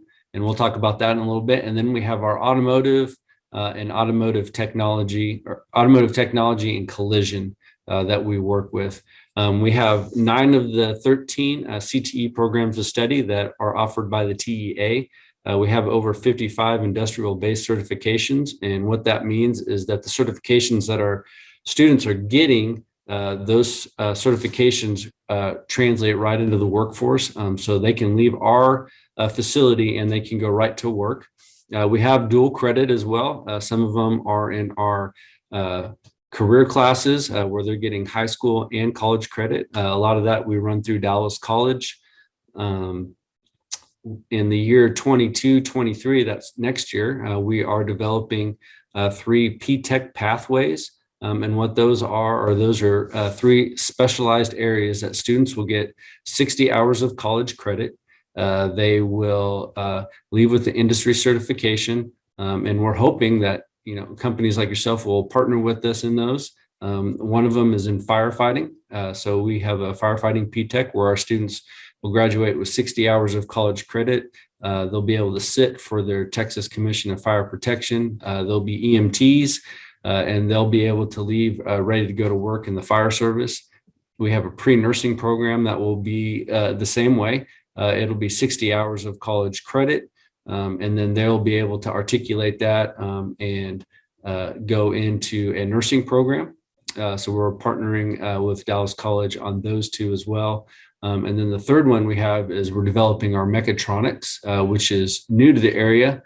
And when you hear about FAME and all the things that Stephen Bridges has been working on with some of our companies, we know that mechatronics and working on those systems is such a huge part of our industry, especially around here, that we really want to kind of develop a program to prepare students that are ready for that. There's job openings everywhere. So students, if you're listening to this, the FAME program or the mechatronics P-Techs are really vital to this area, to our economy, and they have very lucrative careers that we can get. So we're really excited about developing those. They'll get Associates of Applied Science degrees or an Associates of Science degree. And then we'll have bridge programs to 4-year universities, and they should be college ready when they leave us. So just to speak a little bit about our different pathways, you can see them there on the screen. We have architectural design and construction. When we talk about our construction, some of the things that we're really looking at there, it's not like your typical shop classes that you're used to. We're really looking at pushing forward and more into the construction field. So that's framing, drywall, masonry, plumbing, electrical, HVAC, and really exposing our students to the different aspects of construction. Construction and DFW, just the industry is always going. They're always in need of workers. There's a huge skills gap right now in construction and really manufacturing, construction, any of those, it's a huge need in our area, and we know that. And so if we can produce students, not only that have the skills, but have the knowledge base to go right into those careers, it's only beneficial for our economy and for that part of the industry. Our students also, an interesting thing in all of our pathways is our students will also get business classes as well. So not only are they learning the skills, but they're also getting the business side of that. Our hope is that one day, as they're in their trade and they're in their field, they can use those business skills either to move more up into a management position, or they can start their own businesses in any of the fields that they're in. And so we've kind of built that and kind of laid that into their classwork and their coursework for students to really be able to gain some of that knowledge and skills that it takes to run that. We know, and I'm sure a lot of you guys know, that if you've been in construction any long time, you can only do the skill for a certain amount of time. If you're hanging drywall or those types of things, your body just kind of wears out after time, and you really need to be able to do something more with your skills. And so we're really hoping to move our students beyond that. Our automotive collision, automotive technology, we're moving more, working with Dallas College again to make those dual credit so that when those students go through that program, they have internships their senior years, and then they're able to move right into the workforce in those engineering, robotics, and we've been looking at logistics. So we're going back and forth between logistics and that kind of that mechatronics type thing. I talked a little bit about the health science fields, but if you look at all of those different areas, our goal really for students is when they graduate, that they have a skill that they can take right into their career. What we are kind of looking for is, as they go through these, companies and businesses and opportunities for our students to have internships at their senior year. So that means they've done all the skill work, and then their senior year, we're looking for internships, paid and unpaid opportunities for our students to be out there, to use their skills in the real world so that they can be effective. And so just a couple of other little things that we look at that I know that it's important for careers, for the industry. And the big one there is really the employability skills. It's been said, you'll be hired for your skill, but you can be fired for your soft skills, right? And these are necessary skills. And so one of the things that we have all over our campus is our employability skills. We focus in on things like resume writing, shaking hands, how to show up on time, how to effectively use your cell phone. I know that's a big one. Kind of the two big things that I hear a lot from employers is if I can get them to show up on time, and if I can get them to put their phone down and concentrate on their work, are two of the really big ones that we get feedback from employers. And so we're trying to really kind of build those skills into our students so that they're ready for you when they graduate. And so those are all the little things that we kind of do. Again, we're looking for partnerships, internships, and we really are kind of a career focused school. As we build out the next few years. Again, this is our first year, so we're taking a little time and just kind of building out. Eventually, what we'll do is our math, science, and English that we have on our campus will be integrated with our CTE or our career focus classes. So the things that they're learning in their algebra class are a direct correlation to what they're learning either in their construction class or their science or their health science class or their automotive class. Eventually, we would like to see a seamless connection between the core curriculum and the career curriculum. That way, the students really see that relevance. And so those are things that we're working on towards the future. And that leads us to kind of our innovative learning experience. Our building is very collaborative. It's an open concept. If you come here, there's windows everywhere. It's open opportunities. Students do have a lot of ability and a lot of freedom to walk around and use different spaces throughout the building. And so that really kind of goes into that collaborative mindset that you kind of see in industry, working together, working in different groups, working in different instructional models. And so those are things that we're looking at here at Vanguard of really kind of expanding. And there are some of our students, I know that we have several that are watching right now, and the bell just rang here, so they're probably moving on to their next class. But that's us, that is Vanguard High School, and I am open for any questions. Does anybody have any questions for Clint? Something I would say is that if you're interested in doing a tour of Vanguard to see in person what Clint is talking about, please reach out to him directly or email or send a chat to Kim Buttram or I with your contact information so we can help to arrange that. Lexi, this is Kim, and I have a question for Clint, and I just can talk faster than I can type at the moment. Clint, could you expand on what kind of partnerships you're looking for from any companies that are on this Zoom today? Like how can they integrate with you in a tangible way? Yeah. So, the first step obviously is, coming and visiting our facility and seeing the different programs and where they might be able to connect. And then what we're looking for first is we want them on our campus. So, opportunities for them to come into our classrooms, maybe do small projects with our students. And what that does is it gives them a good idea of what we're doing, gives them the opportunity to talk with our instructors and figure out how we can meet the needs of the industry. And so our focus really is this, for a long time, education just produces somebody and then we expect industry to take them and take what we give them. But we really need to hear from industry.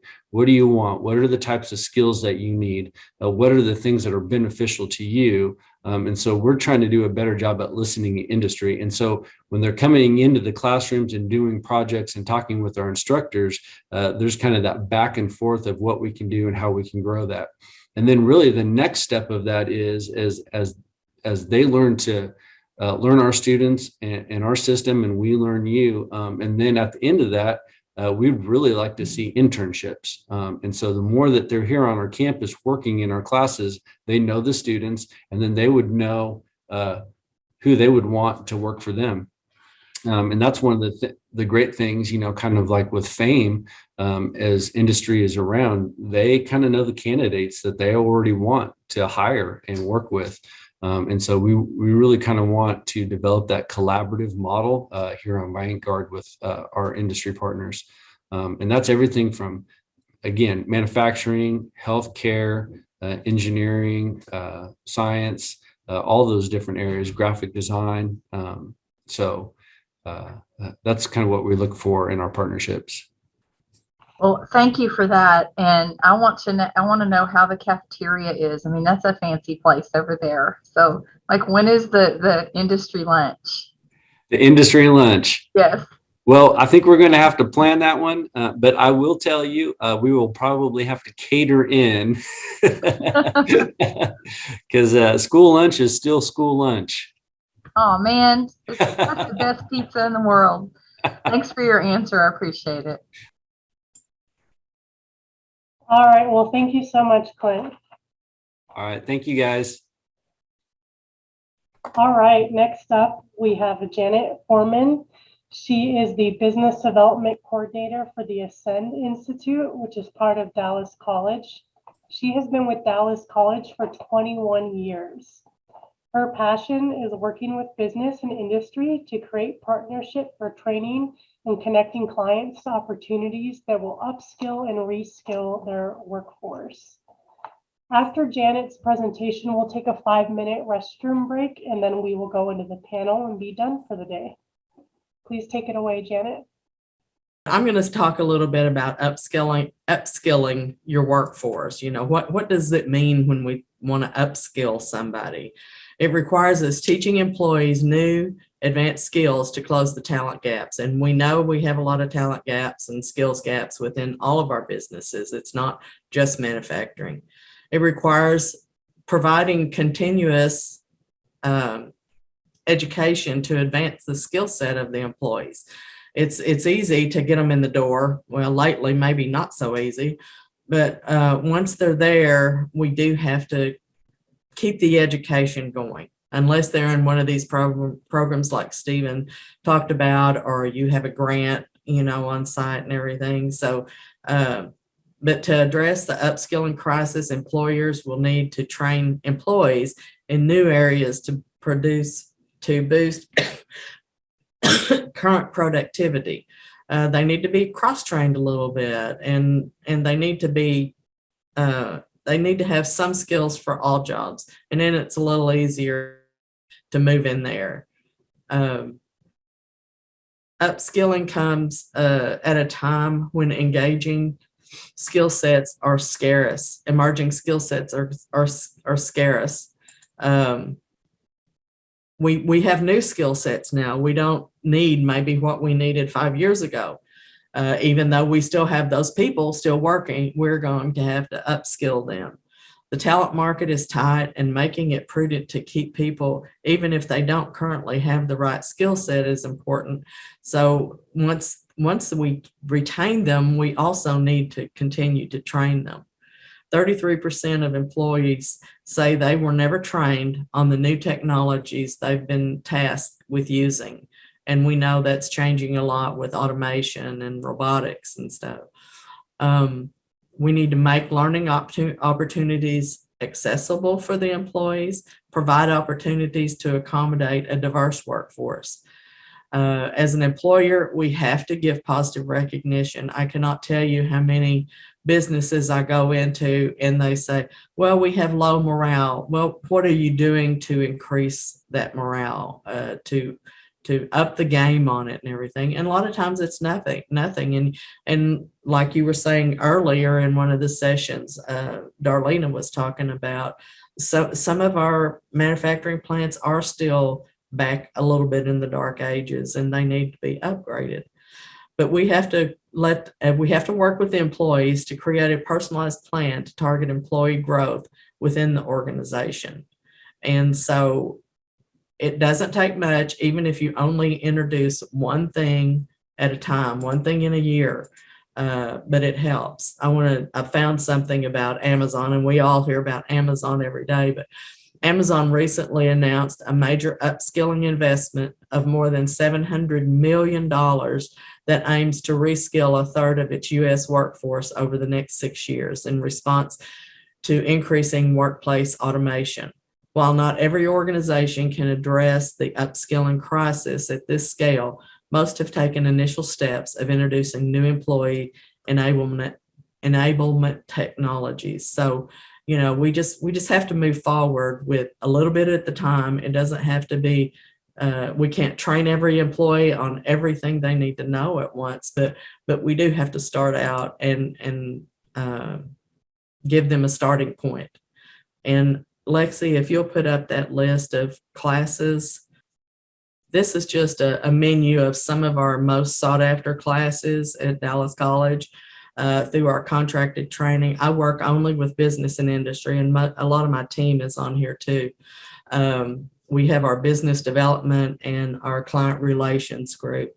But you can see there, especially on the advanced manufacturing, there's these classes and so many other classes that we can come in and provide for you. And with contract training, all we have to do is write a contract. We get a subject matter expert, an instructor. We sit down with you and find out what exactly you need trained on. Our subject matter experts and instructors will meet with us, and they will help determine what that class should look like to give your employees those skills. And but we've worked with businesses all over the Dallas County and beyond. I have one client right now in Greenville that's wanting me to come down and train there. So, but within our city, we've worked with, of course, I mentioned PepsiCo and Aurora Visual and Masonite, Future Telecommunications, and there's just so many. future infrastructure. They changed. They were Gardner Telecommunications. So there's just a lot of opportunity. And if we can help you in any way, we can connect you with grants. And I have a sheet I'm going to send out to everybody that participated, kind of recapping everything we discussed today. It talks about the ISOW grant, has contact on it and everything. And I know everybody will be sharing their slide decks and everything too. So, but if you need anything or we can help, contact Kim or Lexi or myself. And we'll be glad to just sit down and talk to you. There's no harm in talking about it to see where you could go. It may be a lot easier to do than you think it is. So I'm going to stop with that. Thank you so much, Janet. Poor Janet's been sick for a couple weeks now. Unless there's any questions for her, let's go ahead and take a 5-minute break, and then we will go into the panel. Janet, are you there to introduce the panelists? Yes, I will. And I was just going to say there's a few things, because I was concentrating so on not coughing. I wanted to add a few things about contract training. We can customize any class, and we can deliver it at any time of day or night. We do first, second, third shift if needed. And we can deliver it on site. We can do it at your location, or we can do it in one of our college locations, classrooms. So it's very customized, and it can be something as small as, 2 or 3 soft classes, or some electrical and some more, technical training for manufacturing. So anyway, I wanted to add that. Okay, our panel consists of 2 industry people and 1 college person. Stephen Orsak joined Rainstamp Manufacturing in January of 2018. Just a second. As plant manager. Prior to Rainstamp, he was the plant manager with SST Plastics for 20 years and the product team leader at Plastipack Packaging Incorporated for 2 years. While at SST, he grew the company from 4 to 22 employees and increased revenue over 200% in a niche market. He also owned and co-owned 3 other manufacturing companies. He graduated as a mechanical engineer from Texas State Technical College. Next is Conley Kelly. Conley is a business development project leader for the New Ascend Institute at Dallas College. He is charged with outreach, training, and support for employers across Dallas County. He is a 25-year veteran of Dallas College and part of the team that opened the Garland Workforce Training Center in 2009. He has collaborated with hundreds of area manufacturers in low or no-cost training solutions for the new and incumbent workers, the latter available through funding opportunities from the Texas Workforce Commission. Then we have Eric Bowie, Sr. He is the plant manager at Benjamin Moore, fairly new there. He spent the last 20 years in the manufacturing and chemical processing industry.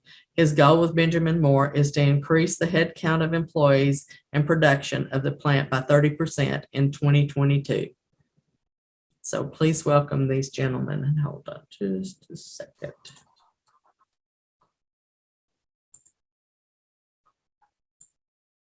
Okay. So anytime you want to ask questions during, after somebody has presented their answer for their question, just let us know, or we can wait and take questions if you want to save them. Con, as an educator, what is your perspective on workforce needs, trends, and employee development and retention strategies for the manufacturing industry? And what do we need to keep an eye on? Thanks, Janet. It's a privilege to be on a panel with Eric and Stephen. So I'm with Dallas College, have been for a long time. And Janet and I serve on a statewide committee that does a conference every year, and we often get together about continuing education courses and talk about what's important. And it truly is about middle skill level jobs right now. Community colleges aren't the fun ed, professional enrichment that's still there, but we get together and talk about workforce training. And I once heard somebody describe a community college more like a destroyer in the Navy that can be maneuverable and do more things. And the bigger colleges, the 4-year schools, like aircraft carriers. And you heard of many things today, from different speakers about all the different programs that are available to support workforce training and all the different funding avenues that are available to us. But there's a saying I saw a while back, and I really think it's true. Skills are the new currency. And I think it's not just about what you know, it's about what you can do. I contacted my boss just before the session, and he does labor market intelligence through two tools called Chimera and Burning Glass. And he gave me some information. I'm just going to cover just a few of the highlights, but this is hot information. This is about manufacturing jobs as of October 6th in the DFW area. So if you want these reports, I can provide them to you. And this is a tool that Dallas College can provide to employers if you want to look at the market and use our labor market intelligence tools. And we have a group here that also does that through an employer resource center. But in Dallas itself, the regional employment in Dallas, we have about 116,000 people working in manufacturing in Dallas, 12 million in the nation. Wages range anywhere from 30 to 60,000 and even higher in IT manufacturing, like you might find at TI or Fujitsu. Manufacturing production would be the top category. Most jobs are being advertised for. And most of the location quotients for the state are much higher than the national average. Texas is doing quite well. The jobs that you see often posted, and this may be true of our employers here, are team assemblers, first line supervisors, inspectors, quality assurance roles. This was amazing. As of October 6th, there are almost 2,001 ads for one job, the top job I could see in the list, general maintenance and repair in manufacturing. Across all of DFW, there's 6,001 ads for jobs in manufacturing. So the jobs are there for the taking.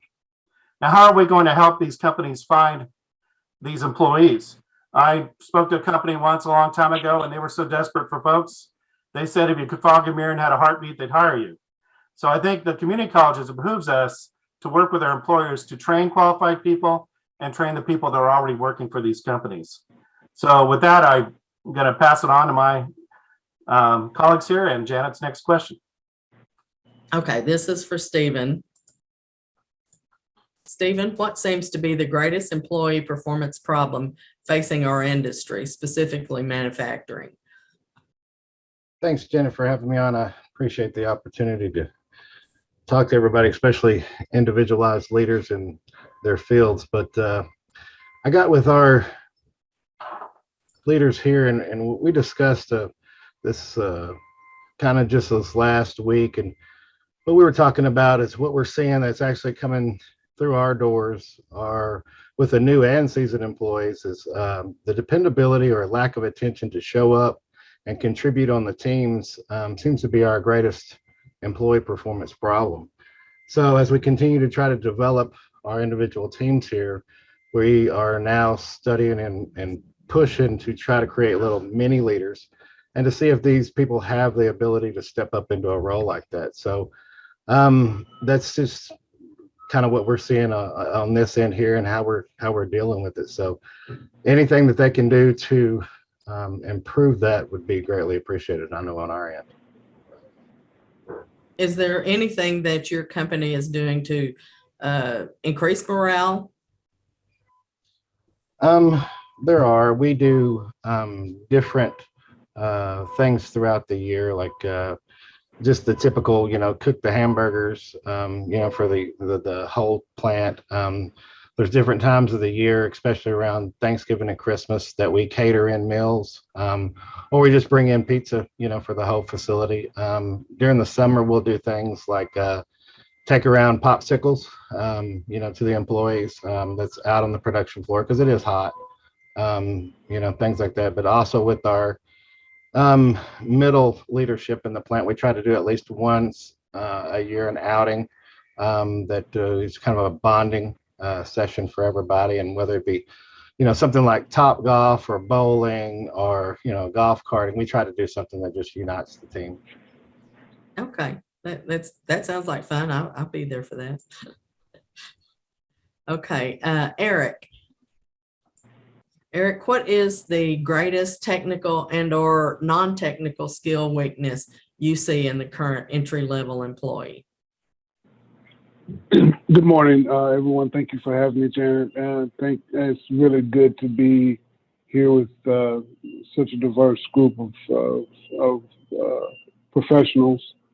Right now, I believe that our greatest weakness we see in our entry-level employees is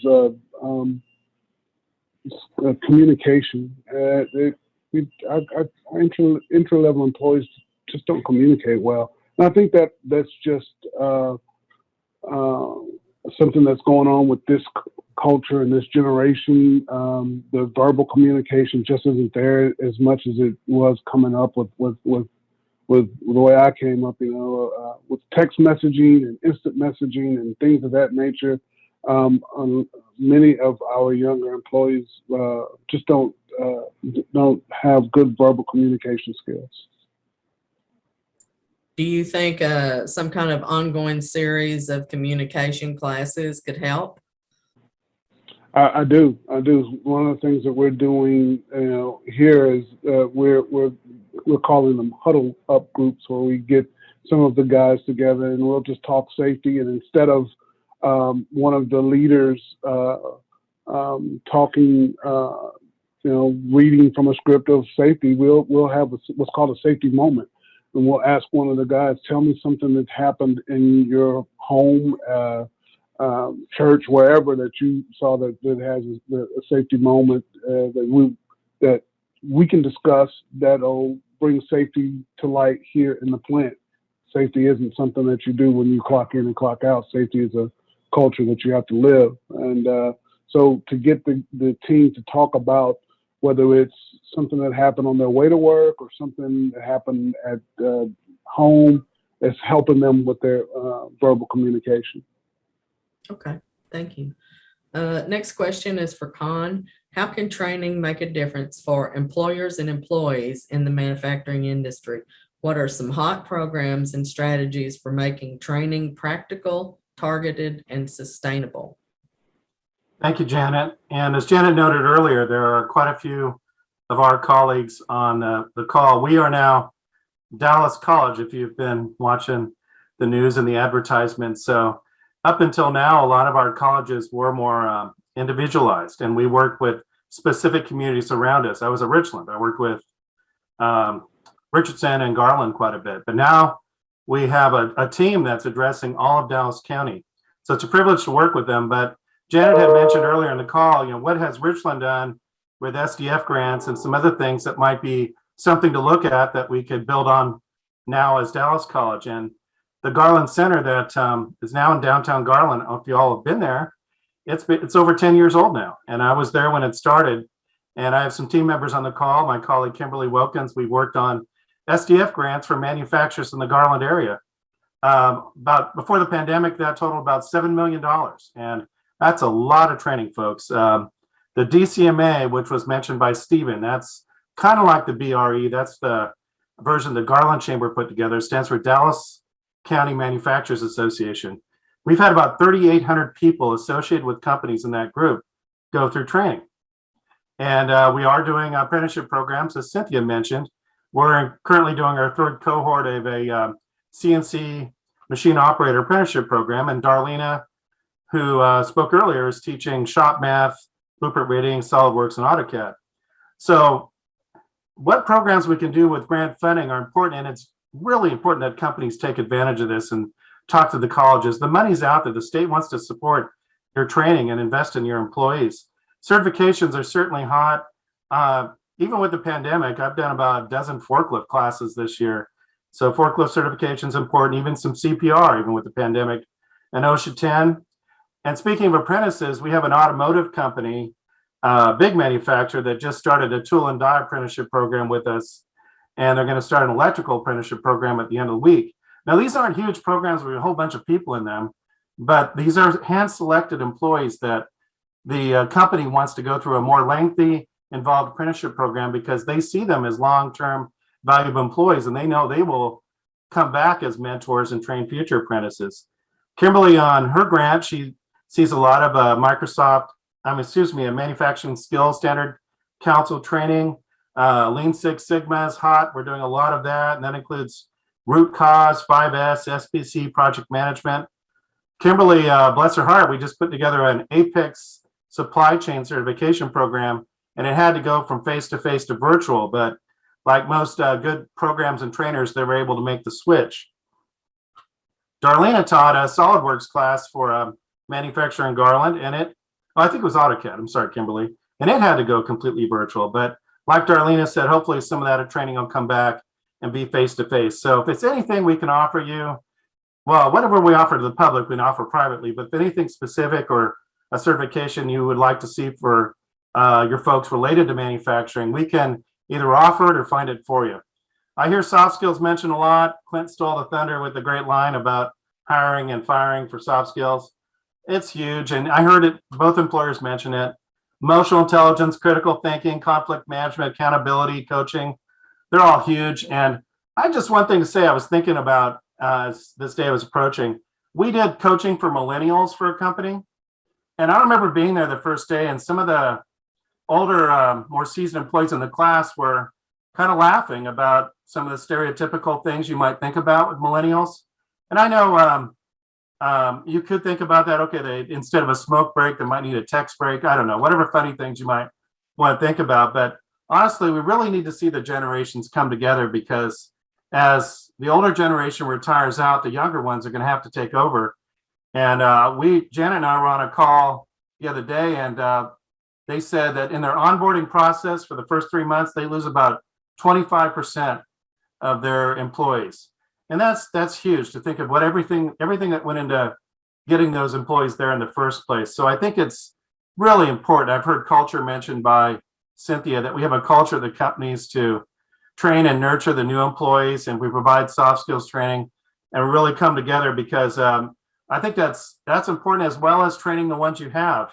If you invest in those employees and do training for those employees, they're going to appreciate it, and they'll return that gift of training back as being good mentors and leaders to bring on other staff and eventually build out that successional leadership at your companies. So we're here to help. I think the community colleges are a great resource.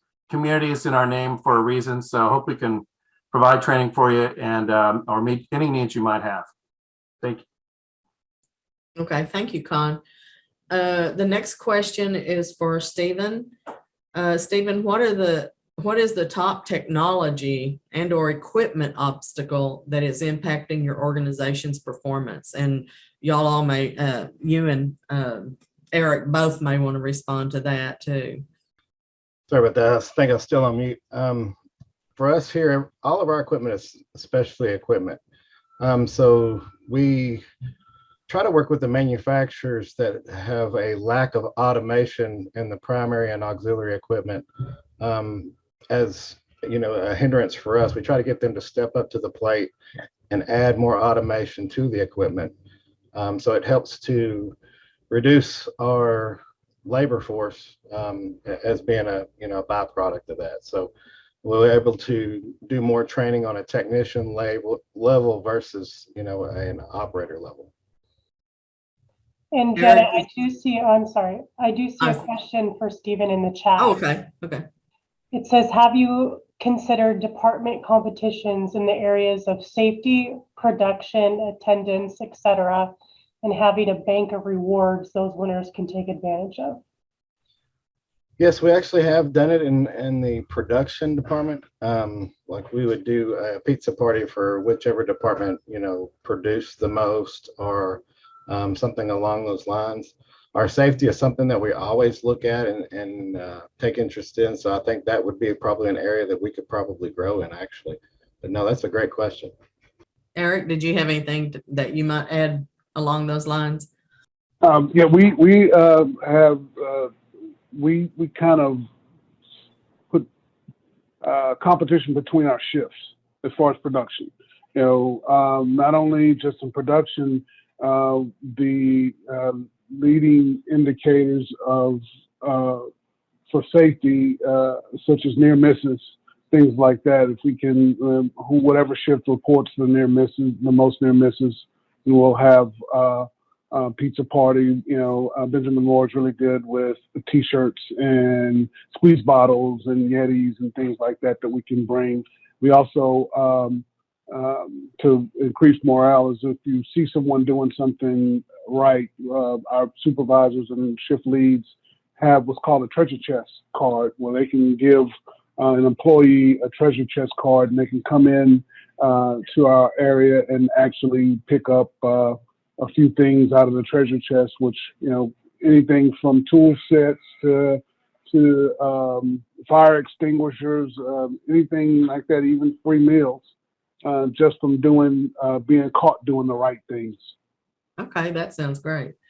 Eric, this question is for you. What do you see as the top challenge facing our region's manufacturing industry over the next 5 years?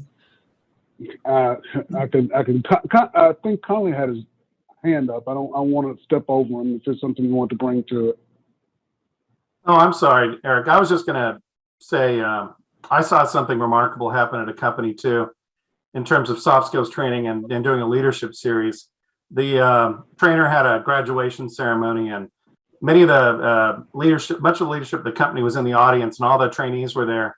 And she had posters that represented the different classes they had spread around the room, and had the employees write on a Post-it how they'd use that skill and put it on the poster. And pretty soon we had Post-its all over all the posters around the room. And then they gave testimonials about how they use that skill. And it was just powerful to see that, because, the skills are great, but you got to have, if you do a series in particular, a chance to reinforce it and talk about it week to week and ask, how did you use that skill, and build upon those skills. And then I think you see true change. But that was just my contribution. Just got to know how to use it. Okay. Yeah. I'll repeat that question, Eric. What do you see as the top challenge facing our region's manufacturing industry over the next 5 years? Well, I have a unique view. I think, like you and I spoke, Janet, I've only been in the DFW area for 6 months. I come from a small town in Louisiana, and I think that the Dallas-Fort Worth area is experiencing something that is industry-wide. It's just the availability of skilled labor. And not only that, succession plans and filling up the leadership pipeline for manufacturing. I've heard several people during the past couple of hours talking about how this generation thinks that manufacturing is dirty and dingy and grimy and doesn't bring much value, and it's low paying wages. And those are the things that we have to overcome to let this generation know that there's a very rewarding jobs in manufacturing that can support their family and give them a great, honest wage and safely. So it's up to us as industry leaders to make sure we kind of break that misconception of what manufacturing is, and it's going to take us to build relationships like these all the way down to the vanguards and even into junior highs, so that they'll know that, man, this is some great jobs that are lasting. And we need to do what we can to let this generation know that. You're right. Not every mother and dad tells their children, "Oh, honey, when you grow up, I want you to be in manufacturing." So a lot of it is educating the parents too, at the opportunities there. I know for us here, the raw materials, has been a problem with getting. I think it's going to continue on into 22 and 23. Other than that, it's going to come back to almost the same thing as earlier, the automation for us on the equipment, and helping us to continue to advance into the future. Having jobs ready for kids or individuals that are coming out of college with these type of a background. So that'd be about the way I'd be able to answer it, whatever's left. And I do think that the students coming out of the high schools and coming out of the college programs, they are getting more automation and robotic information. So maybe we'll be able to get past that soon, you know. That, like you said, it's just getting them interested in manufacturing. Con, did you have any comments on that? No, I just was watching memories, thinking about an apprenticeship conference I went at. One of the videos mentioned a young lady who did an apprenticeship program in high school and then went on and did it in college. And by 20 or 21 years old, she had her own house and her own car and no debt. And I just don't think that's parents and students hear that enough, that could be an option. I think about all the student debt these kids are racking up, especially in the four-year schools. I mean, my kids will be paying it for years. So I think there's got to be other options you can at least consider. Okay, thank you. Lexi, I guess that's a wrap on the panel, so I'll turn it back to you.